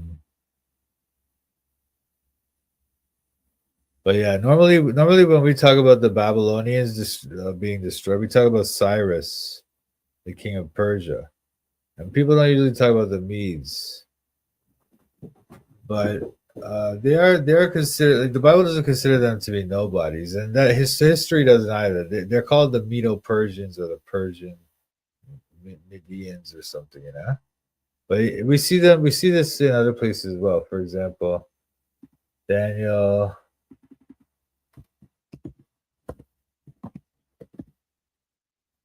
Now, O king, establish the decree and sign the writing, that it be not changed according to the law of the Medes and Persians. You see? So the Bible puts them first often, right? Not always, but it'll often put them first because the Bible recognizes them as being a great power too.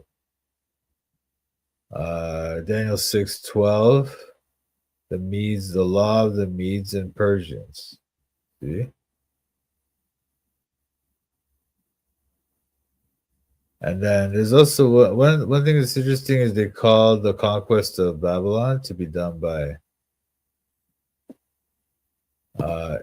anyway, Daniel 5:30. In that night was Belshazzar, the king of the Chaldeans, slain. Chaldeans are the Babylonians, right? So in that day, that night, Belshazzar was slain, and Darius the Median took the kingdom, being about 62 years old. Darius the Mede, he's the one that took the city. So they weren't just these nobodies in the Persian Empire, right? They were like they somehow they combined with the Persians into this very powerful force.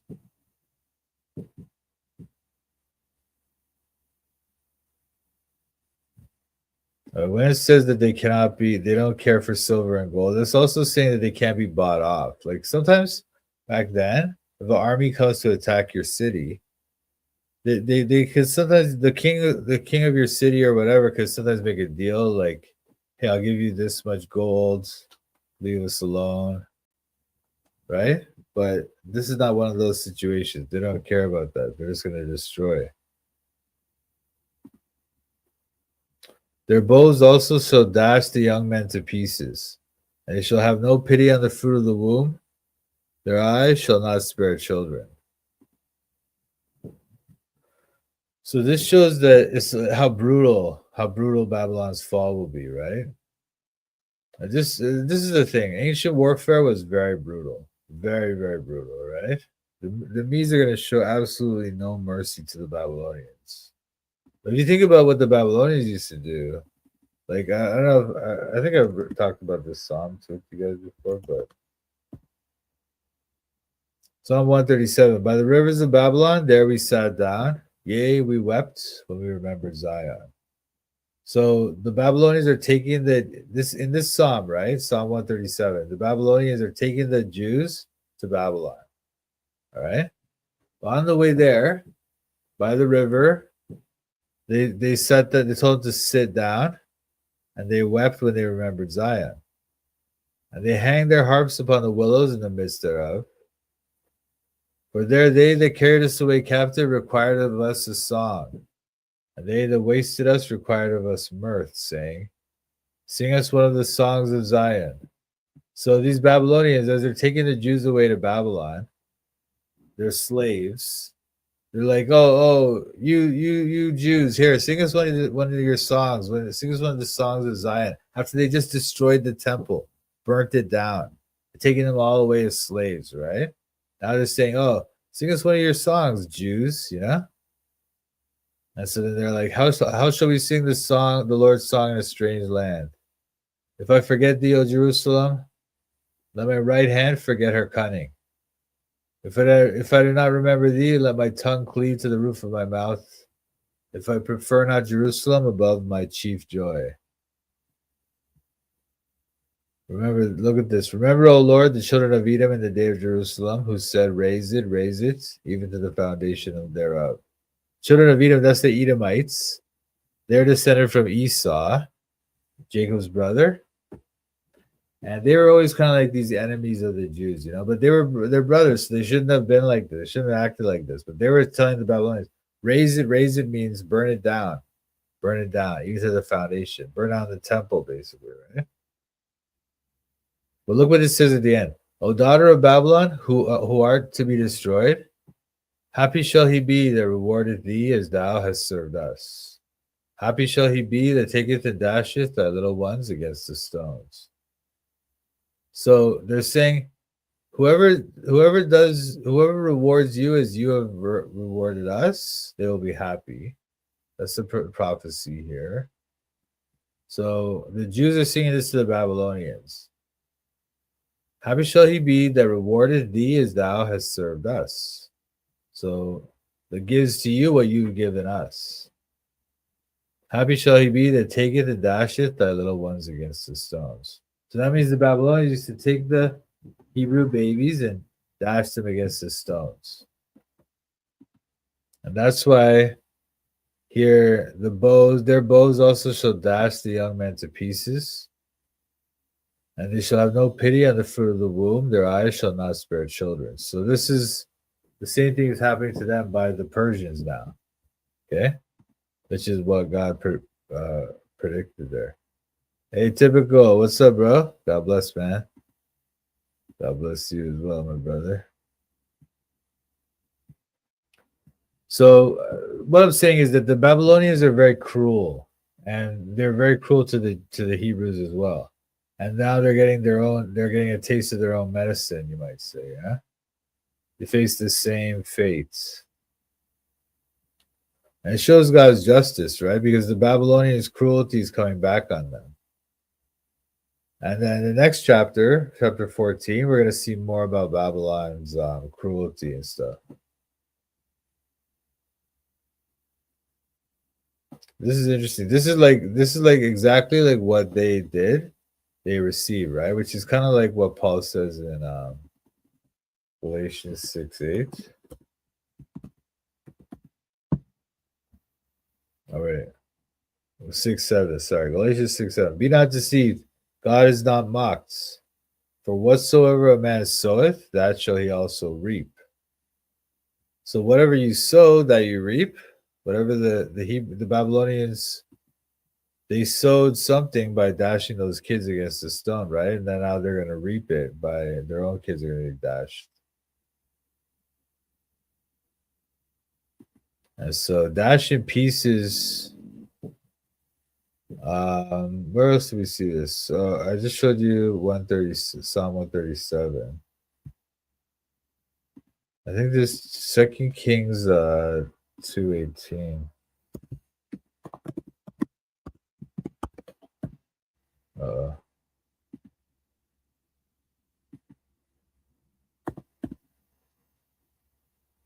Wait, is this the right one? Oh, 2 Kings 8:12. So stupid right there. Wow, come on, man. This thing, I don't know. This thing sucks. Like the way to enter everything. Anyway, 2 Kings 8:12. And Hazael said, Why weepeth my Lord? And he answered, Because I know the evil that thou wilt do unto the children of Israel. Their strongholds wilt thou set on fire, and their young men wilt thou slay with the sword. I will dash their children and rip up their women with child.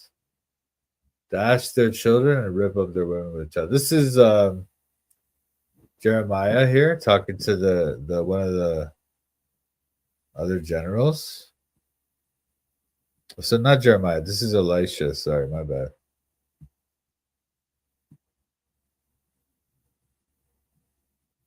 But Elisha is telling him what's going to happen to him, how he's going to be king over Israel, but he knows that he's gonna put some serious punishment on the people, you know.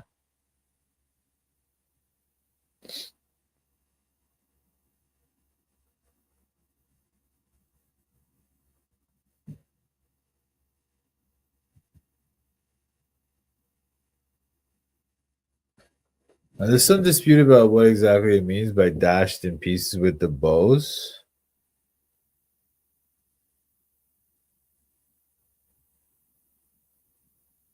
But it may be that it's trying to connect it with verse 16, right? Because verse 16, it talked about dashing. Their children shall be dashed to pieces. So maybe it's trying to link it there.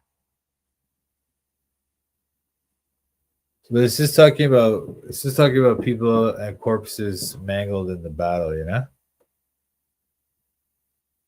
But sometimes we'll say someone got shot to pieces, similar to that, you know? But it's interesting that they go from the young men to the womb to the children. The young man will be dashed to pieces, and they shall have no pity on the fruit of the womb. They shall not spare children. And this word children is often like infants.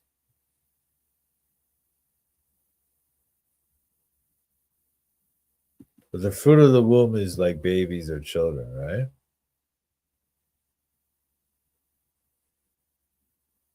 But it's basically the idea is that there's going to be completely remorseless slaughter, just slaughter even to your children, everything, you know. And the no mercy thing, no pity, I should say, no pity. This word pity is kind of the same word as or it comes from another word for womb. Like this word for womb is beten, right? The belly.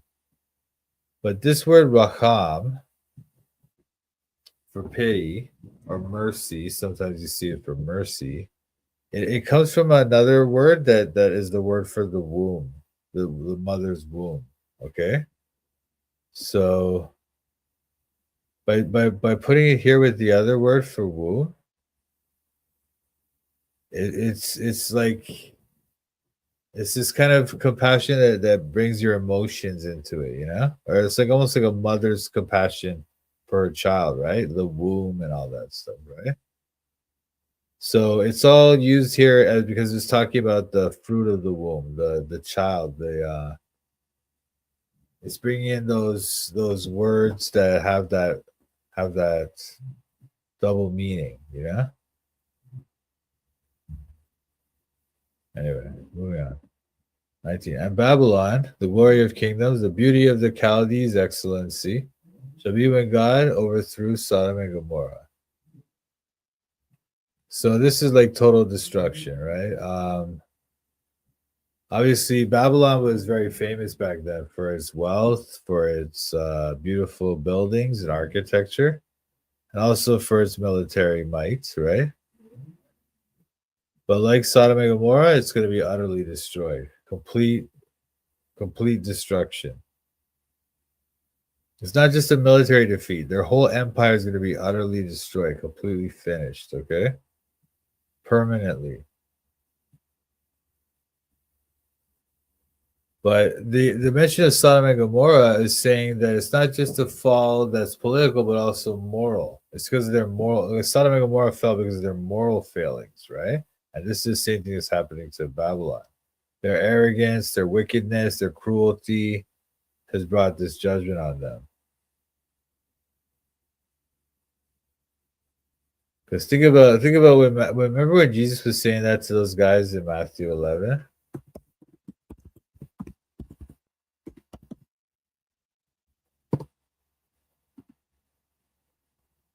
Oh, sorry. And thou, Capernaum, which art exalted unto heaven, shall be brought down to hell. For if the mighty works which have been done in thee have been done in Sodom, it would have remained until this day. So you can see that Jesus compares Sodom and Gomorrah to like the worst place. It's like because that's how it show. That's how you can show Capernaum how bad their judgment is going to be. To say that okay, you know, even Sodom and Gomorrah would have responded to my works, but you guys don't respond, so your judgment's gonna be worse, right? So it's that kind of use of the name, you know, to associate with that. But Babylon is the glory of kings. This word glory is like a jewel, like the jewel of the kingdom, you know. And the beauty of Chaldees excellent. Chaldean is like a name for the Babylonians, the Chaldeans.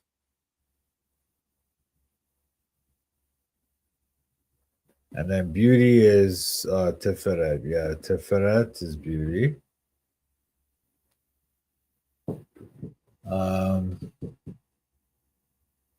But these words actually are used about the Lord's branch. And so think about this. In that day shall the branch of the Lord be beautiful, Tzevi, and glorious. Oh, wait. Oh, comely. All right. So use these words. Tzevi is and comely Teferet. Use these words glory, Tzevi, and beauty, Teferet. So they use those same words about the branch. The branch is Jesus, right? The branch of the Lord. And then they also use this about God himself in 28:5. The day of the Lord of hosts shall be for a crown of glory, Zevi, and for a diadem of beauty, Tiferet. Diadem is like a little crown as well. But yeah, so they're using they're using those words that they use about God in other places to describe the beauty of Babylon here, you know? And that's why in the next chapter, in chapter 14, you'll see the king of Babylon, he ascribes this divine honors to himself, you know?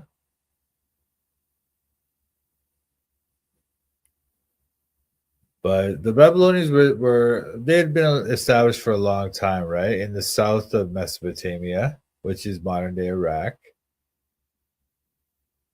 Um,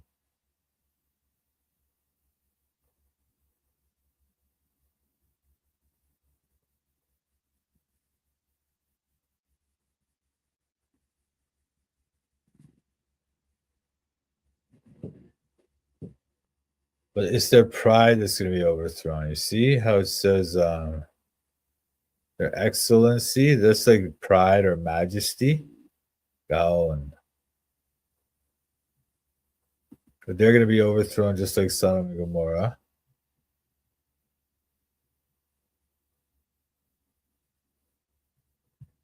This how it shows that the power behind the Medes and the Persians is God, right? Because just like Sodom and Gomorrah was struck down by God, these are also going to be struck down by God. It shall never be inhabited, neither shall it be dwelt in from generation to generation. Neither shall the Arabian pitch tent there, neither shall the shepherds make their fold there. So the final fate of Babylon, unlike other cities that get conquered and then they get rebuilt later, right? Babylon is going to be permanently destroyed, permanently deserted. And even today, actually, Babylon is uninhabited. Even today. So this prophecy is truly fulfilled. Okay. You could go to the ruins of Babylon in modern Iraq. Let's take a look at that, actually.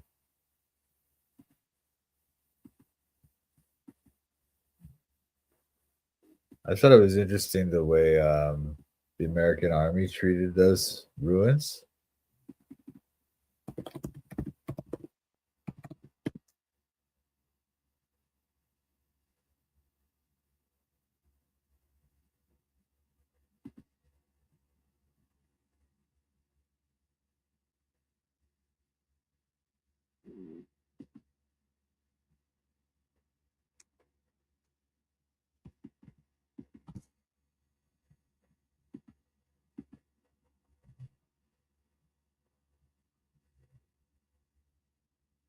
This is a map of it that was made in 1905.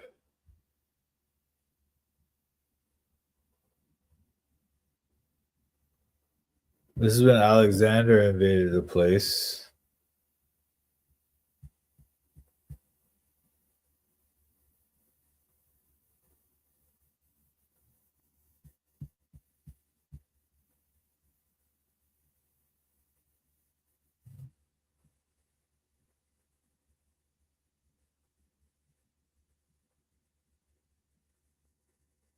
Oh wow, look, they dug out these walls and everything. Oh yeah, they found these walls with all these see all these things are carvings in it? They're like animals carved into the wall. I don't know if you can see that, but anyway.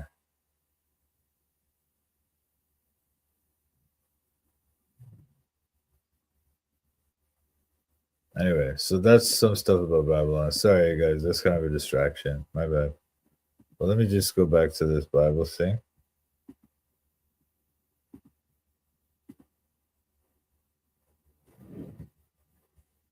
Okay. So many empires back then, like such as Egypt or Rome, continued on in some form after they were conquered, right? But Babylon was abandoned. And this is a unique fulfillment of prophecy, you know? It's unlike other places, like other places that got conquered. It shall never be inhabited, neither shall it be dwelt in from generation to generation. Neither shall the Arabian pitch tent there, neither shall the shepherds make their fold there. So this is kind of like the local or the historical thing that happened, but it's pointing to what's going to happen on the day of the Lord in the future, right? So it will never be inhabited, neither will it be dwelt in from generation to generation. So even the nomad, the Arabs are like, when it's talking about the Arab will not pitch his tent. It's talking about these Arab like tribes that will go around. They're nomadic, like the Bedouin and people like that. So they travel around with their tents, and they pitch their tents wherever wherever they're at, right? But here, even they won't pitch their tent here, and even the shepherd won't give his flock an afternoon shelter. Completely abandoned forever. And then we have this one. But wild beasts of the desert shall lie there, and their houses shall be full of doleful creatures, and owls shall dwell there, and satyrs shall dance there. And the wild beasts of the islands shall cry in their desolate houses, and dragons in their pleasant palaces, sorry. And her time is near to come, and her days shall not be prolonged. So it's this idea of this. It's ruined, and it's also being haunted by these like animals and stuff, and all these wild creatures. Okay, the doleful creatures and the owls. So it's a place that's been abandoned. But it's also a scary place. It's like almost like a haunted house type of atmosphere. Okay, the owls. And this was fulfilled historically. Like Babylon really did become uninhabitable over time. So this place that was once the center of power is now going to become this haunted wasteland with nothing there. And it's both literal. Babylon's actual ruins are literally uninhabited. It's also symbolic of God's judgment on human pride, right? It's interesting that it's like if you read Revelation 18. After these things, I saw another angel come down from heaven, having great power, and the earth was lightened with his glory. And he cried mightily with a strong voice, saying, Babylon is fallen, and is become the habitation of devils, and the hold of every foul spirit, and a cage of every unclean and hateful bird. So that's the kind of the same thing happening there, right? So Revelation 18 is showing us how this thing that happened in history, and it's it was a prophecy that happened a long time ago. It was prophesied and then it happened as God predicted, right? And then Revelation 18 is showing that this is a type of something that's going to happen in the future, a greater judgment of God on the whole world. Now, when it says lie there, right? This word lie, it's the same verb as rest in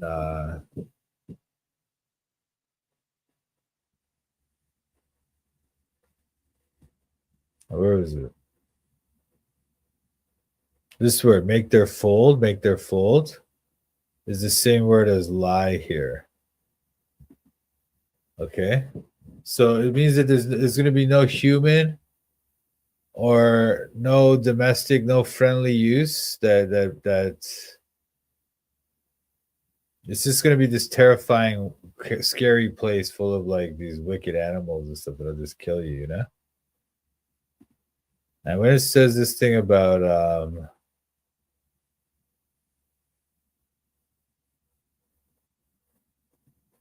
But the wild beasts of the desert shall lie there, right? Sorry. Wild beasts of the desert shall lie there. This is an interesting phrase because it's almost like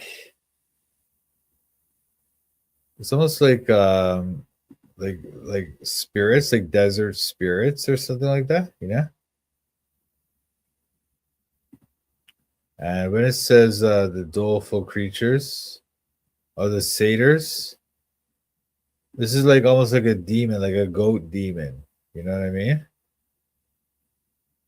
I guess it's similar to Leviticus 17:7. Let me show you that.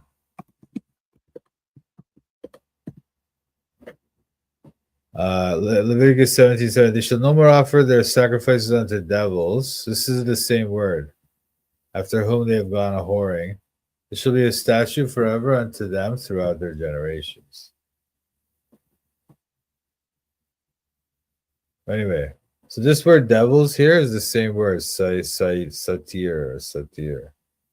So if you think of and a satyr is like this mythical animal. It's not an animal. It's like a goat demon. That is what it is. It's a goat. It's like a little like these pagan gods type of thing, like Pan. You know Pan?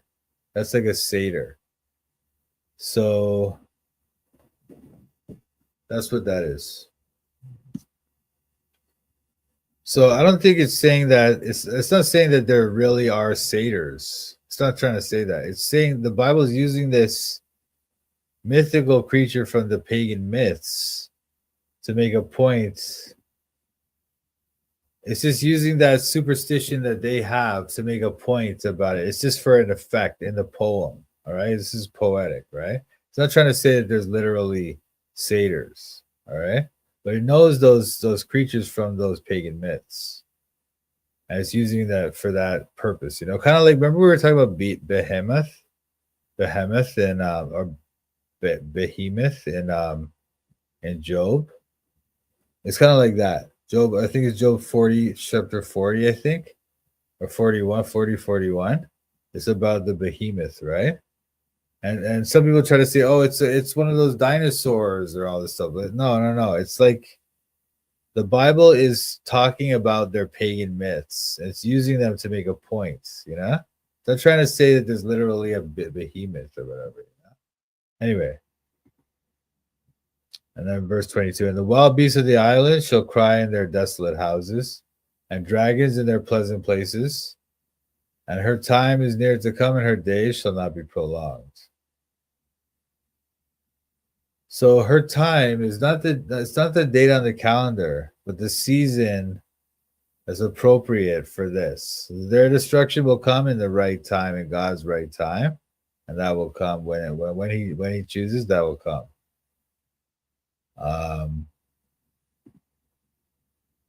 And dragons, and the time is near to come. Her time is near to come. That's like kind of like it's that thing. It's that same thing, karov, which we saw earlier. You know,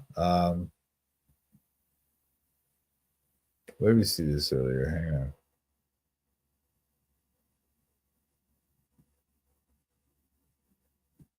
Near karov was here. Oh man, wow, I can't find it now. Let me find this thing.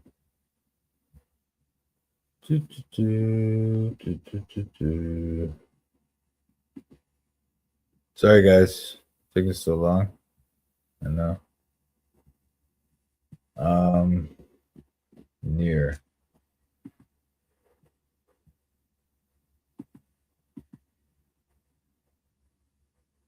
Oh, it's in verse 6. My bad. Anyway, yeah. So here we saw this word for the day of the Lord is at hand.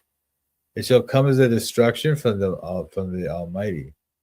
At hand is karov. It's like nearby or near or something like that. So that's what they're using that word here. Her time is near to come. So this prediction is looking far ahead in history, though, right? Like the Assyrians destroyed Babylon in 689 BC. All right, which we'll read about later on as well. But after that, it was restored. And then Cyrus took the city in 539. So the Assyrians took it 689. Then it was restored. And then 150 years later, it was destroyed again by Cyrus. Okay. But he left it intact pretty much. He didn't really destroy the city. He just took the city and sacked the city, right? And then it continued on for a while. And then it continued to cause trouble for them, though, right? But that's when Darius, the Mede, came in 518. And then that's after he conquered it in 518 BC. That's when it started to slowly decline until eventually it's completely desolate. No one lives there now, you know? So anyway, so that's chapter 13, you guys. I hope that helped you understand it better. If you have any questions, let me know. I hope I'm not being confusing or talking too much. What can we take away from this? Now, to apply this to our lives, right? Like, first of all, we have to see that God controls history, okay? Babylon's fall, the fall of Babylon is being predicted here, prophesied here by Isaiah 150 years or more before it happened, okay? It shows that God has complete power to do whatever he wants, whenever he wants. So we have to trust in God and not in political powers of the world. You know, you're reading now probably on the news about Trump's tariffs. Oh, China is going to be the new world power and all this stuff. It doesn't matter. It doesn't matter at all. It doesn't matter even one little bit. Worry about God. Worry about pleasing him. And he'll take care of you. And then the other thing this chapter teaches, I'm glad I'm not confusing. That's the more important thing. I guess I'm gonna talk too much, well, no matter what, right? But at least I'm not confusing. That's good. That's good to know. Thanks, brother. But the other thing we want to think about when you think about this is that pride brings judgment, right? The pride of the Babylonians, their arrogance, their cruelty. Eventually, God would judge them. You know, he gave them a chance to turn it around, to repent, but eventually he'll judge anyone who has those qualities. Okay. So any empire that opposes God will fall. So we need to align ourselves with God's kingdom and not with the kingdoms of the world, right? And then how does this foreshadow the final judgment? Well, the fall of Babylon is a pattern of God's judgment on human rebellion. The same thing that happened to Babylon is going to happen to the ultimate Babylon in Revelation 18, which we saw, right? So we need to be prepared for the day of the Lord when Christ will return and judge the earth, okay? And we can prepare for that by remaining in him, by abiding in him, right? And we abide in him by keeping his commandments, loving the brethren, keeping the faith of Jesus Christ, and confessing our sins, okay? And by doing those things, we'll be in fellowship with him. And then when he returns, we won't be ashamed that it's coming. Either way, whether we're ashamed that it's coming or not, he's still going to take us to heaven. But once we believe, then we're saved. We're his child. We're the child of God, right? But we can be ashamed that it's coming because we didn't follow his commandments, or we can follow his commandments, and then we'll be proud it is coming, happy it is coming. And he'll give us a crown of righteousness. So that's how we can stay prepared for the day of the Lord, okay? So this chapter is a prophecy about Babylon's fall, but it also foreshadowing God's final judgment on the whole earth. Okay? And the day of the Lord in this chapter and other places, it sometimes refers to God's judgment in that time back then, but it also is showing us a pattern or a type of the end times, the final judgment, okay? And we can see here in this chapter that the Medes or the Medo-Persians or whatever, they're raised up to fulfill God's purposes. He does that. He'll raise up a kingdom or an empire just for his own purpose. Just he's going to use them for his purposes later on.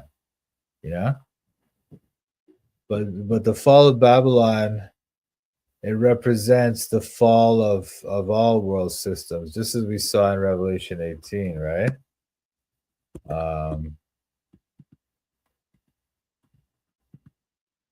Like in Isaiah, you don't see it as clearly, but here in Revelation 18, it's clearly symbolic of the fall of all the empires of the world that ever opposed God. Yeah. Babylon the Great is fallen, and has become the habitation of devils and the hold of every foul spirit, and a cage of every unclean and hateful bird. So when Jesus returns, he's gonna fulfill all righteousness and fulfill justice, and he'll bring the ultimate justice. And so we want to be ready for that. Do you think he's coming soon? I think he is coming soon, but what does soon mean? Soon could mean tomorrow, or it could mean 100 years from now, right? So we need to be ready, but don't worry about it. Whether he comes soon but he's gonna come soon, one way or another. But whether it's tomorrow or 100 years from now, it doesn't make any difference to us. All we need to do is just remain in his fellowship, remain abiding in him, and then when he returns, we'll be glad at his coming. Seems like his quickly coming takes too long. Oh, come on, man. Don't say that. It comes whenever he comes. I mean, do you want to see the complete destruction of all these people? I'd rather just wait. The longer it takes, the more chance we have to save people from his wrath. The more people we have, not that we're saving them, but we have more chance to spread the gospel, to spread it to more people, and hopefully they'll be saved. So I'm happy to put it off, but although I would be glad to see it that day as well, you know. But anyway, all right. So let me move on, guys, because I gotta get ready for having a live tonight. But oh, sorry, what's going on here? Anyway, Heavenly Father, Almighty God, Father, may the words of my mouth and the meditation of my heart be acceptable unto you, O God, our rock and our redeemer. Father, what an amazing chapter 13 of Isaiah is. What a beautiful story. Very dark in many ways, but the poetry is very beautiful, Father. And so even when you write to us of these horrible judgments on the pagans, we still see the beauty of it and the joy of it. And we take joy in your righteous judgment. And we just thank you for all that you've done to bless us and all that you do to protect us and keep us. And I just ask that you bless the listeners, Father. Give them peace, give them guidance, give them strength. And I ask all this in the name of your holy Son, Jesus Christ. On him be glory forever and ever. Amen. All right, you guys. Thanks so much. Yeah, it's a good question for sure. Thanks, guys. God bless. All right. And we'll talk soon. I'll be back. Actually, I'll be back tonight in about half an hour or so. We're going to have a live here. Okay. So if you got time, join us. Okay. But otherwise, I'll talk to you soon. And thanks for watching Toronto Bible Study. Hallelujah. Okay.